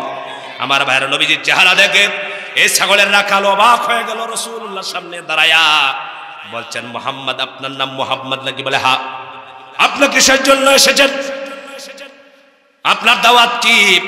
নবীজি বললেন, ছাগলের রাখাল রে, আমার দাওয়াত হলো লা ইলাহা ইল্লাল্লাহু মুহাম্মাদুর রাসূলুল্লাহ সাল্লাল্লাহু আলাইহি ওয়াসাল্লাম। লা ইলাহা ইল্লাল্লাহু তুফলিহুন, যারাই পড়বা আল্লাহ ছাড়া কোনো ইলাহ নাই, আল্লাহ ছাড়া কোনো মাবুদ নাই, আল্লাহ ছাড়া আইনদাতা নাই, আল্লাহ ছাড়া কোনো বিধানদাতা নাই। এটা আপনারা স্বীকার করেন সবাই? আরো জোরে বলেন, স্বীকার করেন কিনা? আল্লাহর হাবিব বলছেন তারাই সফলতা অর্জন করবে, এই স্বীকার করতে হবে। ছাগলের রাখাল দাঁড়ায়া বলছেন, ইয়া রাসূলুল্লাহ, আমি একজন ছাগলের রাখাল, কালো মানুষ, আমার শরীরের মধ্যে ছাগলের গন্ধ আছে, আমার টাকা নাই, পয়সা নাই, গরিব মানুষ, আমি পরের ছাগলের রাখালি করি। নবীজি, আমি যদি এই কালেমা পড়ে আপনার দলে প্রবেশ করি আর মুসলমান হয়ে যাই, আপনার দল থেকে আমি কি পাবো? নবীজি সাল্লাল্লাহু আলাইহি সাল্লাম বললেন, ছাগলের রাখাল রে, তুমি যদি ইমানদার হয়ে যাও, কালেমা পড়ো, মুসলমান হয়ে যাও, আমার অন্যান্য সাহাবীদের যে মর্যাদা আছে, আমার কাছে সম্মান আছে, তোমারও এই সাহাবায়ে কেরামের মতো সম্মান হয়ে যাবে। বলেন সুবহানাল্লাহ। দেখেন নবীর আদর্শ। নবীজি বললেন, সাহাবীরে, ছাগলের রাখাল রে, তুমি যখন কালেমা পড়বা, কালেমা পড়ার সঙ্গে সঙ্গে আমি মুহাম্মাদুর রাসূলুল্লাহ সাল্লাল্লাহু আলাইহি ওয়াসাল্লাম, আমি তোমার সাথে আমার বুক মিলাই আমি আলিঙ্গন করব। সুবহানাল্লাহ। আর তোমার মর্যাদা বেড়ে যাবে। ছাগলের রাখাল আর দেরি করলেন না, রাসূলুল্লাহর সামনে দাঁড়ায়া বললেন, ইয়া রাসূলুল্লাহ, আমাকে এখনই পড়ায়া দেন, লা ইলাহা ইল্লাল্লাহু মুহাম্মাদুর রাসূলুল্লাহ সাল্লাল্লাহু আলাইহি ওয়াসাল্লাম, লা ইলাহা, জোরে জোরে, লা ইলাহা ইল্লাল্লাহু মুহাম্মাদুর রাসূলুল্লাহ। সবাই বলে সাল্লাল্লাহু আলাইহি ওয়াসাল্লাম। সম্মানিত ভাইরা, ছাগলের রাখাল অবাক হয়ে গেছে, কি বলে রে, এত সুন্দর চেহারার অধিকারী আমার ভাইরা, আমার রাসূলের সাথে পৃথিবীতে কারো তুলনা হয়? আরো যারা বলতে হবে তুলনা হয়? আমার নবীর সাথে আল্লাহ হলেন লা শারীকা লাহু, আমার রাসূলও হলেন লা শারীকা লাহু। সুবহানাল্লাহ বলবেন না? আল্লাহর সাথে সমকক্ষ নাই, আমার নবীর সাথে সমকক্ষ নাই। আল্লাহু আকবার। আমার ভাইরা, নবীজি এই কথা বলার পরে ছাগলের রাখাল কালেমা পড়ে মুসলমান হয়ে গেল। এবার ছাগলের রাখাল রাসূলুল্লাহর সামনে দাঁড়িয়ে বলছেন, ইয়া রাসূলুল্লাহ, আমি যখন মুসলমান হলাম, মুসলমান হওয়ার পর আমার কি কাজ আছে? আপনি যাই বলবেন আমি মানতে রাজি। আমার নবীজি দেখেন কেমন নেতা, কেমন আদর্শবান ছিল। আমরা দুনিয়ার যে নেতা আছি, আমার দলের মধ্যে যদি অন্য দল থেকে কোনো কর্মী আসে, সঙ্গে সঙ্গে বলবে আসো, স্লোগানে যেতে হবে, যা কিছু করি তাই করতে হবে, বলে কিনা কোন? আমার নবীজি এই কথা বললেন না। রাসূলুল্লাহ সাল্লাল্লাহু আলাইহি ওয়াসাল্লাম ওই ছাগলের রাখালকে বলছে, ছাগলের রাখাল, তুমি তো এখন মুসলমান হয়েছ ঠিক, কিন্তু তোমার কাছে একজন ইহুদির ছাগলগুলো তোমার কাছে আমানত দেওয়া আছে। আমি মুহাম্মাদুর রাসূলুল্লাহ সাল্লাল্লাহু আলাইহি ওয়াসাল্লাম বলছি, তুমি গিয়ে ছাগলগুলি তোমার মালিকের কাছে দিয়ে আসবা, সবগুলো হিসাব করে বুঝিয়ে আসবা। আল্লাহু আকবার। আমানতদার কাকে বলে? নবীজি বলছেন, তুমি ছাগলের রাখাল, মুসলমান হয়েছ, আমার দলে এসেছো ঠিক, কিন্তু তুমি তো একজনের আমানতদারির মধ্যে আছো। তোমার কাছে ছাগলগুলি আছে, এই ছাগলগুলো গিয়া মালিককে বুঝিয়ে দিয়ে আসো, এরপরে হলো তোমার ইসলামের কাজ। ছাগলের রাখাল দেরি করলেন না। ছাগলের রাখাল দৌড়ে গিয়া ছাগলগুলি মালিকের হাত ধরে মালিককে বুঝিয়ে দিলেন আর বললেন, মালিক আজ থেকে আর তোমার অধীনস্থ আমি থাকতে চাই না, আমি এখন মুসলমান হয়ে গেলাম, এই নেন ছাগলগুলো দিয়ে আসলাম, আপনাকে দিয়া গেলাম। রাসূলুল্লাহ সামনে হাজির হলেন, ওয়া রাসূলুল্লাহ সামনে বললেন, ইয়া রাসূলুল্লাহ এখন আমার কাজ কি? নবীজি বললেন, ছাগলের রাখাল রে, তুমি মুসলমান হয়েছো ঠিক, কিন্তু এই মুহূর্তে নামাজের রক্ত হলে তোমাকে নিয়ে নামাজ আদায় করতাম, রোজা রক্ত হলে রোজার সময় হলে রোজা রাখতাম, হজের সময় হলে হজ করতাম, যাকাতের সময় হলে তুমি ধনী হলে যাকাত দিতাম, কিন্তু এই মুহূর্তে একটা কাজও নাই। এই মুহূর্তে আছে জিহাদের ময়দান। সুবহানাল্লাহ বলবেন না? এই মুহূর্তে মুসলমানের জন্য, ইমানের জন্য জিহাদের ময়দান আছে। তুমি জিহাদের ময়দানে যেতে হবে। তুমি যদি ইমানকে ঠিক রাখতে চাও তাহলে জিহাদের ময়দানে যেতে হবে। সম্মানিত ভাইয়েরা, আমরা যদি হতাম তাহলে প্রশ্ন তুলতাম, মাত্র মুসলমান হইলাম, এখন আমি যুদ্ধে যাব। কারণ হলো কি, যুদ্ধের ময়দানে গেলে পরে হয়তো শহীদ হবেন, না হতে গাজী হবেন, দুইটা থেকে একটা হয়ে যাবে, ঠিক কিনা কন? এমন হতে পারে জীবনটাও চলে যেতে পারে। রাসূলুল্লাহ সামনে দাঁড়ায় ছাগলের রাখাল বলছেন, ইয়া রাসূলুল্লাহ আমি যদি আমার এই দামি জীবনটা আল্লাহর রাস্তায় দিয়ে দেই, আল্লাহ পাক আমাকে কি দেবেন? নবীজির কাছে প্রশ্ন করার পর রাসূলুল্লাহ সাল্লাল্লাহু আলাইহি ওয়াসাল্লাম বললেন, ছাগলের রাখাল রে, আল্লাহ পাক বলেছেন তুমি যদি তোমার এই দামি জীবনটা আল্লাহর রাস্তায় দিয়া দাও তাহলে আল্লাহ রাব্বুল আলামিন তোমাকে জান্নাতের মেহমান বানায়া দিবেন। ছাগলের রাখালের স্পিড বেড়ে গেছে। নবীজির সামনে দাঁড়ায় বলছেন, ইয়া রাসূলুল্লাহ আমি আর এক সেকেন্ডও দেরি করতে চাই না। এই মুহূর্তে জিহাদের ময়দানে, খায়বারের ময়দানে, জিহাদের ময়দানে রাসূলুল্লাহ সাল্লাল্লাহু আলাইহি ওয়াসাল্লামের কথা অনুযায়ী ছাগলের রাখাল চলে গেল, জিহাদ শুরু হয়ে গেল। যুদ্ধের ময়দানে গিয়া যুদ্ধ শুরু করলেন। যুদ্ধ করতে করতে এক পর্যায়ে তিনি শহীদ হয়ে গেলেন। সুবহানাল্লাহ, শহীদ হয়ে গেলেন, জীবন দিয়া দিলেন। জিহাদের ময়দান শেষ হয়ে গেল। সাহাবায়ে কেরাম রিদওয়ানুল্লাহি তাআলা আলাইহিম আজমাইন তারা এসেছেন নবীজির কাছে, রিপোর্ট পেশ করতেছেন, বলতেছেন, ইয়া রাসূলুল্লাহ এতজন সাহাবী শহীদ হলেন, এতজন আহত হলেন, এতজন গাজী হয়ে ফিরে এসেছেন, আমার নবীজি কেমন নেতা, বিশ্ব নেতা মুহাম্মদুর রাসূলুল্লাহ সাল্লাল্লাহু আলাইহি ওয়াসাল্লাম একজন সাধারণ সাহাবী, ছাগলের রাখাল, মাত্র নতুন মুসলমান হয়েছেন। এত জামেলার ভিতরে রাসূলুল্লাহ এই সাহাবীর কথা বলে যান নাই। আমার নবীজি সাহাবায়ে কেরামকে জিজ্ঞাসা করলেন, ও আমার সাহাবীরা, তোমরা শহীদ হয়েছে যাদের রিপোর্ট দিলা, যারা গাজী হয়েছেন রিপোর্ট দিলা, কিন্তু আমার একটা সাহাবী আছে যে আজকে মাত্র মুসলমান হলো, তাবুর বিরোধে ছাগলের রাখাল ছিল, তাবুর ভিতরে কালেমা পড়ে মুসলমান হয়েছে, তার খবর রাখো নাকি?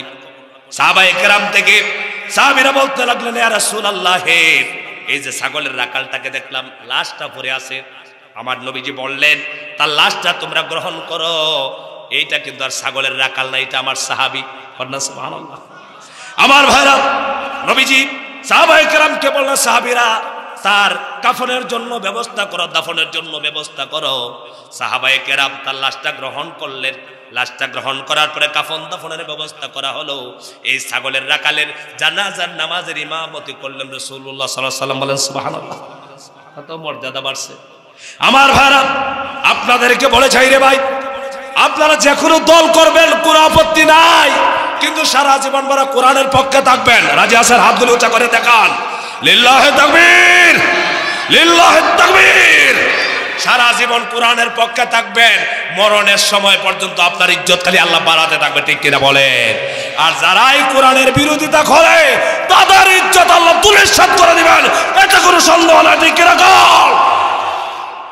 আমার ভাইরা, ছাগলের রাখালের মর্যাদা, আপনাদের এই এয়ারপোর্টে নামলাম কিছুদিন আগে, টেকনাফে মাহফিলে যাব, হোটেলে বসলাম, দেখলাম এক মুরব্বী কয়েকজনের সাথে খুব রাগ করে কথা বলতেছে। তা আমি ভাবছি খুব ঝগড়া করতেছেন, আমি তো ভাষা বুঝি না, খুব ঝগড়া করতেছে। হঠাৎ করে দেখছি উনি হাসি মারলেন, বুঝতে পেরেছেন? তখন আমি বুঝছি আসলে রাগ করে ঝগড়া করে নাই, এখানে মজা করে কথা বলছে। কিন্তু ভাষা না বোঝার কারণে আমি বুঝছি যে এটা ঝগড়া করতেছে, কথা বুঝতেছে। আপনারা যখন একা একা কথা হয়েছে, আমার সাইদ ভাই আছে ওই যে ওখানে বসে আছে, ওরা যখন কথা বলে আমি বলছি আমি আগামীতে কক্সবাজার আইলে তোমরা আমার কক্সবাজারের বাসা কালের ইজ্জত পারছে না কমছে। শহীদ হলেন কার রাস্তায়? আরো জোরে বলতে হবে, কার রাস্তায়? তার জানাজার ইমামকে মুহাম্মদুর রাসূলুল্লাহ সুবহানাল্লাহ। আমার ভাইরা, আমাদের শেষে সবার একটা নামাজ আছে, যে নামাজকে বলা হয় জানাজার নামাজ। আহারে বহুত মানুষ যখন মারা যায়, আমার মেম্বার সাহেবকে হাত ধরে বলে যাচ্ছি, সারা জীবন ভরা কোরআনের পক্ষে থাকবেন, মারা যাওয়ার পর মানুষ শুধু আফসোস করবে আর বলবে আহারে মেম্বার আজকে দুনিয়াতে নাই, যতদিন ছিল হকের পক্ষে কথা বলেছে, ঠিক কিনা কন? মানুষ যখন শুনবে মসজিদের মাইকের মধ্যে এলান হবে, সবাই পাগল হয়ে যাবে জানাজায় যাওয়ার জন্য, ঠিক কিনা কন? এটা তো নিজেরাও দেখলেন, কোরআনের পাখি যখন ইন্তেকাল করলো, লক্ষ লক্ষ তৌহিদি জনতা জানাজার নামাজে শরীক হওয়ার জন্য প্রস্তুত হয়ে গেছে, ঠিক কিনা কন? যদি ঢাকার মধ্যে যদি ফিরানি না হতো, ঢাকার জমিনে এত বিশাল জানাজা হতো, পৃথিবীর ইতিহাসে সবচাইতে বড় জানাজা হইতো, ঠিক কিনা কন? এই মহব্বত একমাত্র কোরআনের জন্য, ঠিক কিনা কন? এই জন্য আমার ভাইরা, কোরআনের পাখিরা যারা কোরআনের পক্ষে থাকে, তারা মারা যাওয়ার পরে আল্লাহ পাক তাদের মহব্বত মানুষের অন্তরে বাড়ায়া দেয়। আর যারা কোরআন বিরোধিতা করে, ক্ষমতা দেখায়, পাওয়ার দেখায় বিরোধিতা করে, তারা মারা যাওয়ার পরে মানুষ বলে ফি নার জাহান্নামা খালেদে যা। কি কয়? সিলেটে আমি ছোট থেকে লেখাপড়া করেছি, তো এক লোক আমাকে এসে বলতেছে, হুজুর এক নাফরমান মারা গেছে, আমি একটা দোয়া পড়ছি, দোয়াটা হয়েছে নি? আমি বললাম বলেন তো দোয়াটা। ফি নারে জাহান্নামা খালেদে যা। আমি বললাম নাউজুবিল্লাহ, এরকম দোয়া তো শুনি নাই। আমরা জানি ফি নারে জাহান্নামা খালিদিনা ফিহা আবাদা, আছে না? বলে হুজুর আমরা জানি না। এই লোকটা এত অত্যাচার করেছে, সমাজের মধ্যে যতদিন ছিল সমাজকে শান্তিতে থাকতে দেয় নাই। এখন আমরা অর্থ বুঝছি, মরছে শুনছি আর আল্লাহর কাছে দোয়া করে দিছি, আল্লাহ যেন এর জাহান্নামের খালেদে ফাটাইয়া দেয়। কথা কন না কেন? কথা কন না কেন? কোন মানুষের জন্য মানুষ হাত তুলে দোয়া করে, আর কোন মানুষের জন্য বলে যে এ সারা জীবন ভরা মানুষকে শান্তি দেয় নাই, তার জন্য মৌত হওয়ার পরে জাহান্নামের বাসী বানায় দেয়। বলে কিনা? দোয়া করে কিনা? আমার ভাইরা, রাসূলুল্লাহ সাল্লাল্লাহু আলাইহি ওয়াসাল্লাম হলেন ইমামুল মুরসালিন, তিনি হলেন এই যুবকের ইমাম। সুবহানাল্লাহ, শেষ ইমাম, জানাজার নামাজের ইমাম রাসূলুল্লাহ। জানাজার নামাজ শেষ হলো, শহীদের লাশটা কবরের মধ্যে রাখা হচ্ছে। রাসূলুল্লাহ সাল্লাল্লাহু আলাইহি ওয়াসাল্লাম সাহাবায়ে কেরামকে বললেন, ও সাহাবীরা শোনো, তার ব্যাপারে সুসংবাদ শোনো। এই ছাগলের রাখালটা তাঁবুর ভিতরে এসেছে, এসে জিজ্ঞেস করেছে, জিজ্ঞেস করার পরে আমি বলেছি, তোমার যদি জীবনটা দিয়া দাও, আল্লাহ পাক তোমাকে জান্নাতের মেহমান বানায়া দিবে। আমার ভাইরা, নবীজি বলছেন আমার কথা মতো সে নামাজ পড়ে নাই, রোজা রাখতে পারে নাই, সময় হয় নাই, সঙ্গে সঙ্গে জিহাদের ময়দানে দৌড় মেরেছে, তার জীবনটা দিয়া দিছে। সাহাবীরা, আমি যা জানি তোমরা তা জানো না, আমাকে যা জানানো হয় তোমাদেরকে জানানো হয় না। আল্লাহ রাব্বুল আলামিন এই ছাগলের রাখালটা কি দুনিয়া থেকে বিদায় হতে দেরি হয়েছে, আল্লাহ পাক জান্নাতের ভিতরে প্রবেশ করাতে দেরি করে নাই। বলেন সুবহানাল্লাহ। তার রূহটাকে আল্লাহ পাক জান্নাতের ভিতরে ঢুকায় দিছে, তার রূহটা জান্নাতের ভিতরে সবুজ পাখির ভিতরে ঢুকে সে চতুর্দিকে দৌড়ে বেড়াতেছে। বলেন সুবহানাল্লাহ। আমার সম্মানিত ভাইরা, এই জন্য বলেছিলাম, আমার প্রথম থেকে কথা ছিল মরণ আমাদের সকলের আছে, কিন্তু শাহাদাতের মৌত আমাদের আকাঙ্ক্ষা আছে না নাই? সবার আছে তো? শাহাদাতের মৌত যেন আল্লাহ তাআলা আমাদেরকে দান করে। সবাই বলেন আমিন। শাহাদাতের মৌত এটা সকলের আকাঙ্ক্ষা থাকতে হবে, কিন্তু সবাই কি শাহাদাতের মৌত মানে জিহাদে গিয়ে মারা যায়? রাসূলুল্লাহ দেখেন কত সুন্দর করে বলেছেন যে তোমরা যদি শহীদ হওয়ার জন্য আকাঙ্ক্ষা করবে, আল্লাহ তোমার দ্বীনের বিরুদ্ধে যদি কেউ কথা বলে, এমনকি আমার বাবাও যদি বলে, আমি উনার বিরুদ্ধে কথা বলবো, ঠিক না গান? কারণ দ্বীনের ব্যাপারে কোনো চার নাই। আর যদি আকাঙ্ক্ষা করেন আল্লাহ তোমার দ্বীনের জন্য, তোমার ধর্মের জন্য, ইসলামের জন্য যদি কোনো কাফের বেঈমানরা যদি আমাদের উপরে হামলা করে, তাহলে আমরা তার মোকাবেলা করার জন্য প্রস্তুত আছি, জীবন দেব, এই নিয়তটা রাখবেন। সারা জীবনে যুদ্ধে যান নাই, মারা গেল আল্লাহ পাক শাহাদাতের মৌত দিয়ে দিবে। সুবহানাল্লাহ বলবেন না? আল্লাহ পাক যেন আমরা সকলকে দ্বীনের জন্য কবুল করে। সবাই বলেন আমিন। আমার সম্মানিত ভাইরা, এই জন্য আল্লাহর কোরআন এই কিতাবের পক্ষে আমরা সবাই আছি ইনশাআল্লাহ, ঠিক কিনা বলেন? আমাদের রাজপথে থাকবে বিভিন্ন দল, থাকবে কিনা কন? আমি যদি ওয়াজ করি, সারা দেশের হুজুরের ওয়াজ করলে কি দেশের মানুষ একদল হয়ে যাবে? কথা বলেন না কেন? কিন্তু আমরা যে এখানে আসছি, আচ্ছা বলেন তো, এখানে কারো গায়ে লেখা আছে আওয়ামী লীগ, কারো গায়ে লেখা আছে বিএনপি, কারো গায়ে লেখা আছে জামাত ইসলাম, কারো গায়ে লেখা আছে জাতীয় পার্টি? না, আমরা এখানে এসেছি, আমরা মুসলমান ভাই ভাই, ঠিক কিনা কন? আল মুসলিম আখুল মুসলিম। একজন মুসলমান আরেকজন মুসলমানের কি বলেন তো দেখি? ভাই। আমরা ভাই ভাই হয়ে থাকতে চাই, কিন্তু দ্বীনের ব্যাপারে কারো ছাড় দেওয়া হবে না, ইসলামের ব্যাপারে ছাড় দেওয়া হবে না, কোরআনের ব্যাপারে ছাড় দেওয়া হবে না। মুসলমানেরা কোরআন এমনিতে আসে নাই, কোরআন এসেছে এক সাগর রক্তের বিনিময়ে, ঠিক কি রাখা।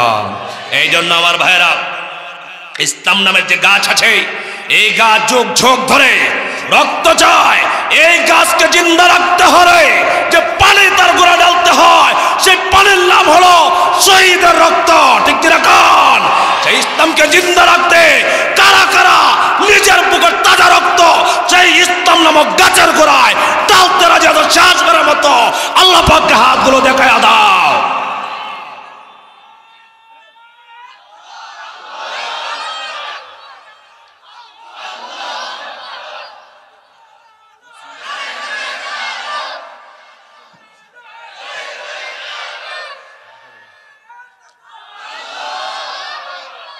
সম্মানিত ভাইরা, শেষ কথা, আমরা মুসলমান, আমাদের পরিচয় কি বলেন?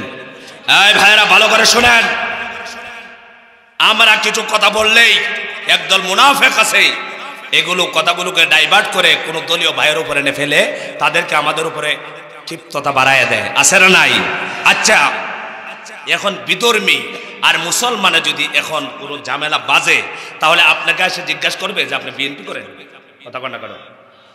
আমেরিকা থেকে বাহিনী পাঠাইছে বাংলাদেশের মুসলমানদেরকে মারার জন্য, আমেরিকা এসে জিজ্ঞেস করবে যে কে বিএনপি আর কে জাতীয় পার্টি, এটা জিজ্ঞেস করবে না, দেখবে তুমি মুসলমান কিনা। কথা কন না কেন? বিধর্মীরা যখন আমাদের বিরুদ্ধে কিছু করবে তখন আমাদেরকে জিজ্ঞেস করবে আমরা মুসলমান কিনা, ঠিক কিনা কান? তাহলে আমরা মুসলমান হিসেবে এক থাকতে হবে, ঠিক কিনা কান? আমাদের রাজনৈতিক ব্যানারে বিভিন্ন দল থাকবে, বিভিন্ন দল আমাদের দেশকে শাসন করেছে, যুগ দূর করে হবে, এটা কোনো অসুবিধা নাই, কিন্তু ইমানের ব্যাপারে কোনো ছাড়, ইসলামের ব্যাপারে ছাড় নাই। আর একটা কথা হলো, এই ইমানের ব্যাপারে বলছি যে আপনার ইমান এতটুকু থাকতে হবে যে আল্লাহর জমিন যদি আল্লাহর এই কোরআন দিয়া চলে সবচেয়ে শান্তি হবে, এটা বিশ্বাস আছে তো সবার? সবার ভিতরে এই আকাঙ্ক্ষা লাগবে যে আল্লাহর জমিনটা যেন আল্লাহর কোরআন দিয়ে একবার চলে, ঠিক কিনা কাল? তাহলে আমরা ইমানদার। আর যদি কই না, আমার জীবন থাকতেও যাতে কোরআন শরীফ না আসতে পারে এই জন্য চেষ্টা করে যাব, তাহলে এই দলটার হাসরের ময়দানে এই দল দাঁড়াবে আবু জাহেলের সাথে। কার সাথে দাঁড়াবে? আবু লাহাবের সাথে দাঁড়াবে। আর যদি আপনি চেষ্টা করে যান, আপনি দলে দাঁড়াবেন আবু বকর সিদ্দিক ওমরের সাথে, ঠিক না কাল? কিয়ামতের ময়দানে আল্লাহ তাআলা যখন জান্নাতের ফয়সালা করে দিবেন, তখন কাফেররা দেখে কি বলবে জানেন? আফসোস করবে। এটা কোন কিয়ামতের ময়দানে আল্লাহ পাক যখন জাহান্নামীদেরকে জান্নাতীদেরকে আলাদা করবেন, আল্লাহ পাক একটি ঘোষণা দিবেন। ঘোষণাটা কি? আল্লাহ পাকের কোরআন বলছেন, ওয়ামতাজুল ইয়াউমা আইয়ুহাল মুজরিমুন। আল্লাহু আকবার। কিয়ামতের ময়দানে আল্লাহ পাক অর্ডার দিবেন আর বলবেন, আজকে যারা কোরআনের পক্ষের মানুষ, যারা নেককার পরহেজগার, আমার নেককার বান্দা মুমিন বান্দা, আর যারা মুজরিম, যারা কোরআন বিদ্বেষী, আমার দ্বীনের বিদ্বেষী, কাফের, মুশরিক, বেঈমান, মুনাফিক, এইগুলো আমার নেককার বান্দাদের থেকে পৃথক হইয়া যাও। কে বলবেন? তখন জোরে কেউ বলতে পারবে না যে না আমরা পৃথক হবে না, সাথে সাথে পৃথক। আল্লাহ পাক মুমিনদেরকে বলবেন, তোমরা আজকে জান্নাতে যাও। জান্নাতে যাওয়ার সময় যখন কাফের মুশরিকেরা দেখবে, দেখার পরে তারা আফসোস করে বলবে, আল্লাহ পাক কোরআন কারিমে 14 পারার শুরুতে বলছেন, রুবামা ইয়াওয়াদুল্লাযীনা কাফারু লাউ কানু মুসলিমিন। কিয়ামতের ময়দানে ওই কাফের বেঈমানেরা, কোরআন বিদ্বেষীরা, কোরআন বিরোধীরা, ইসলাম বিরোধীরা আফসোস করে বলবে, আরে আমরা যদি মুসলমান হইতাম তাহলে আজকে আমরা জাহান্নামী হতাম না, এই মুমিনদের সাথে আমরাও জান্নাতে যেতে পারতাম। বলেন সুবহানাল্লাহ। এই জন্য আমার ভাইয়েরা, আমার মা বোনেরা অনেকে আসছেন, দিন ইসলাম মা বোনদের জন্য মানতে হবে, শুধু পুরুষরা মানলে হবে না। মা বোনদেরকে বলছি, ও যুবকেরা, আজকের রাতটা বড় গুরুত্বপূর্ণ রাত। আগামীকাল হলো 14ই ফেব্রুয়ারি, বাংলাদেশের জন্য একটা কলঙ্কযুক্ত দিন, ঠিক কিনা কন? এই যে কক্সবাজার আপনাদের এইদিকে, এখানে বহুত আসবে। এই জন্য এখানে আমার আলোচনা যারা শুনতেছেন, যদি দায়িত্ব হতে চান, ইমান হারা যদি না হতে চান, তাহলে প্রত্যেকটা গার্জিয়ান সতর্ক থাকতে হবে, আমার ছেলে আমার মেয়ে কোথায় যায়, ঠিক কিনা কান? আমার ছেলে আমার মেয়ে, আমি একজন মুসলমান, আমার মেয়ে অবৈধভাবে কোন ছেলের হাতে ফুল দিতে পারে না। ভালোবাসা মুসলমানদের সব সময়, আমরা আমাদের মাকে ভালোবাসি, বউকে ভালোবাসি, বোনকে ভালোবাসি, আত্মীয় স্বজনকে ভালোবাসি, দেশের মানুষকে ভালোবাসি। এটা শুধু বছরে একদিন নয়, আমরা সারা বছর 24 ঘন্টা আমাদের ভিতরে ভালোবাসা আছে না নাই? আরো জোরে বলতে হবে, আছে না নাই? আমাদের খরিদ করা ভালোবাসার দরকার নাই, আমরা সবসময় ভালোবাসা আছি। এই জন্য অন্তত পক্ষে তোর মুসলমানের সন্তান এই বিশ্ব এইটাকে ভালোবাসা দিবস বলবো না, এইটাকে বলবো বেহায়া দিবস, ঠিক কিনা কান? নির্লজ্জ দিবস। এইসব দিবসগুলো আমাদের দেশকে নষ্ট করতে। সম্মানিত ভাইরা, লাস্ট পর্যায়ে আরো কিছু কথা বলে যাই, সেটা হলো যুবকদেরকে বলছি, আগামীর ভবিষ্যৎ কিন্তু যুবকেরা, ঠিক কিনা কান? আমার ভাইরা, মুরব্বী বাবারা শুধু দোয়া করবেন, জিকির আজকার করবেন, কিন্তু যুবকেরাই পারে একমাত্র পরিবর্তন করতে। আজকে এই সংগঠনের নাম হিলফুল ফুজুল যুব সংঘ। এই হিলফুল ফুজুল যুব সংঘটা রাসূলুল্লাহ সাল্লাল্লাহু আলাইহি ওয়াসাল্লামের বয়স যখন 25 বছর, তখন তিনি মক্কার ছেলেদেরকে, যুবকদেরকে নিয়ে করেছিলেন, ঠিক রাখাল? আপনারা হিলফুল ফুজুল যুব সংঘ করেছেন। আমি এই হিলফুল ফুজুল যুব সংঘকে বলবো আপনারা হিলফুল ফুজুল যুব সংঘে কি কি দফাগুলো ছিল এগুলা পড়ে বুঝে এগুলা বাস্তবায়ন করার জন্য চেষ্টা করবেন। সবাই বলে ইনশাআল্লাহ। ইনশাআল্লাহ বলি ইনশাআল্লাহ, আল্লাহ পাক কবুল করুন। সবাই বলেন আমিন। সম্মানিত ভাইরা, বলছিলাম আমাদের ফেসবুকে আজকে কিছু মানুষ, আপনারা আজকে দেখছেন আমাদের দেশে একজন মানুষ বিয়ে করেছে একটা কম বয়সের মেয়েকে। ফেসবুকে দেখছেন না আপনারা? আমরা এগুলো বললে আপনারা হাসি ঠাট্টা করে উড়িয়ে দেন, কিন্তু এগুলো বোঝার দরকার। আপনারা বলবেন বিয়ে 80 বছরের লোকে যদি 15 বছর মেয়ে বিয়ে করে, এতে ইসলাম কোনো বাধা দেয় না। ভালো করে বোঝেন, ইসলামে নিষেধ, কথা বলেন না কেন? ইসলামে নিষেধ নাই, কিন্তু নিষেধ হলো তাদের যে প্রেম কাহিনীগুলো ফেসবুকে প্রতিদিন যে মেয়েটাকে নিয়ে উলঙ্গ হইয়া যেভাবে ফেসবুক টুইটার ব্যবহার করছে, এটা আমার দেশের যুবক যুবতীদের চরিত্র নষ্ট করার জন্য 1 নম্বর দায়ী হলো এই লুচ্চাগুলো, ঠিক রাখা। এই জন্য গান ধরে বের করে দিয়েছে বইমেলা থেকে, ঠিক রাখা। এইসব লুচ্চা বদমাশদেরকে যে সমাজে বাবা জুতা পেটা করতে হবে। কারা কারা রাজি আছে হাত তুলে দেখাও। এইসবদেরকে জুতা পেটা করতে হবে। কারণ আরে ভাই, এখানে যারা আছেন, আচ্ছা এমন কোন মা বাবা আছে যে আমার ছেলেটা মেয়েটা খারাপ হয়ে যাবে এটা আমি চাই? এমন কেউ আছে? সবাই চায় সন্তানের কল্যাণ। কি চায়? সন্তানের কল্যাণ। কিন্তু আপনার ছেলেটা মেয়েটা যখন দেখবে এই ঘটনাগুলো, দেখবে আর একবার দেখবেন ও গোচরে সে পা বাড়াচ্ছে, ঠিক এরকম সে এখানে দেখানো শেখানো হচ্ছে মুস্তাকের কোটি কোটি টাকা আছে। ওই মায়া মা বাবা খুব নির্যাতন করতো, বিভিন্ন কথা বলে না, ফেসবুকে বলছে না? এটা কি হচ্ছে? মেসেজটা কি আসতেছে? সে বিয়ে একটা নয়, ইসলাম 4টা বিয়ে হালাল করেছে। তার পয়সা থাকলে, ক্ষমতা থাকলে 4টা করুক, কোনো অসুবিধা নাই, কিন্তু বিয়ে থাকবে ঘরের ভিতরে। আজ এই বাংলাদেশে আরেকটা বুড়া দেখছি, আরেক বুড়া আছে আরেক মেয়েকে বিয়ে করে এরকম করতেছে। এই জন্য সতর্ক কথা হবে। শুধু মাহফিল করলে আমাদের সমাজ সুন্দর হবে না। আমরা যদি সতর্ক না হই তাহলে কি করতে হবে? আমাদের ফেসবুকে যখন আসবে সাথে সাথে ওই চ্যানেলগুলোকে ব্লক মারতে হবে। জোরে বলেন কি করতে হবে? এখন যদি বলেন না, আজকে একটা বলছে ওই 16 বছরের মাইয়া 60 বছরের বুড়ারে বলছে মুস্তাক আগামীকালকে দেখি কি ডাকে, কাকু ডাকে কি না, বুঝছেন আপনারা? এদের অপেক্ষায় যদি থাকেন খালি আসতেই থাকবে। কি করতে থাকবে? কাকু বোঝেন আপনার না, ভাই ডাকে, বড় ভাই সাহেব ডাকে, দেখি অপেক্ষা করি, হবে না। এই জন্যে যুব সমাজকে, আমার যুবক যুবতীদেরকে বাঁচাতে হলে, আচ্ছা বর্তমান কিন্তু আলহামদুলিল্লাহ জনগণ কিন্তু এখন কোরআনমুখী, ঠিক কিনা বলেন? কারণ আপনারা চাইতে আমরা বেশি করি। আমার বাড়ি যে জেলায়, সেই জেলায় আগে অনেক গান বাজনা হইতো, অনেক প্রচুর গান বাজনা হইতো। আমরা যখন ছোট সময় ছিলাম তখন দেখতাম শুধু রাতের বেলা বের হলেই এখানে টুন টুন টুন টুন, এখানে টুন টুন টুন টুন বাজনা বাজতেছে, গান হচ্ছে।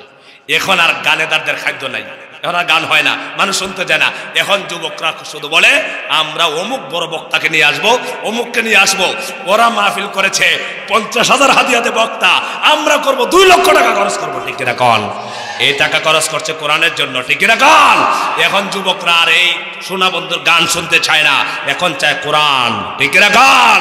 এই জন্য এই কোরআনের এই জনস্রোত দেখে একদল নাস্তিক মুরতাদের মাথা কিন্তু গরম হয়ে গেছে। মুসলমান আর বসে থাকলেও নাস্তিক মুরতাদ কিন্তু বসে নাই, ঠিক রাখাল। এই জন্য আমার ভাই, আমি সকল মহলের সকলের কাছে নিবেদন করব, আমরা সকলে মুসলমান, আমরা যারা মুসলমান, ঠিক রাখাল, আমাদের ধর্ম এক, কিতাব এক, আল্লাহ এক, রসুল এক, আমরা সবাই এক, ঠিক রাখাল। আল্লাহ তাআলা যেন আমাদেরকে এক হয়ে চলার তৌফিক দেয়, আল্লাহ তাআলার দ্বীনকে যেন আল্লাহ পাক বাস্তবায়ন করে আল্লাহর কোরআন দিয়ে যেন আমাদের সামাজিক জীবন, পারিবারিক জীবন, রাষ্ট্রীয় জীবন চলে, আমরা আল্লাহর কাছে দোয়া করি, সেটা আমরা দেখে যেতে চাই। আল্লাহ পাক যেন কবুল করে, সবাই বলেন আমিন। আজকে আপনাদেরকে অনেক সময় বিরক্ত করে যে কষ্ট। IUB media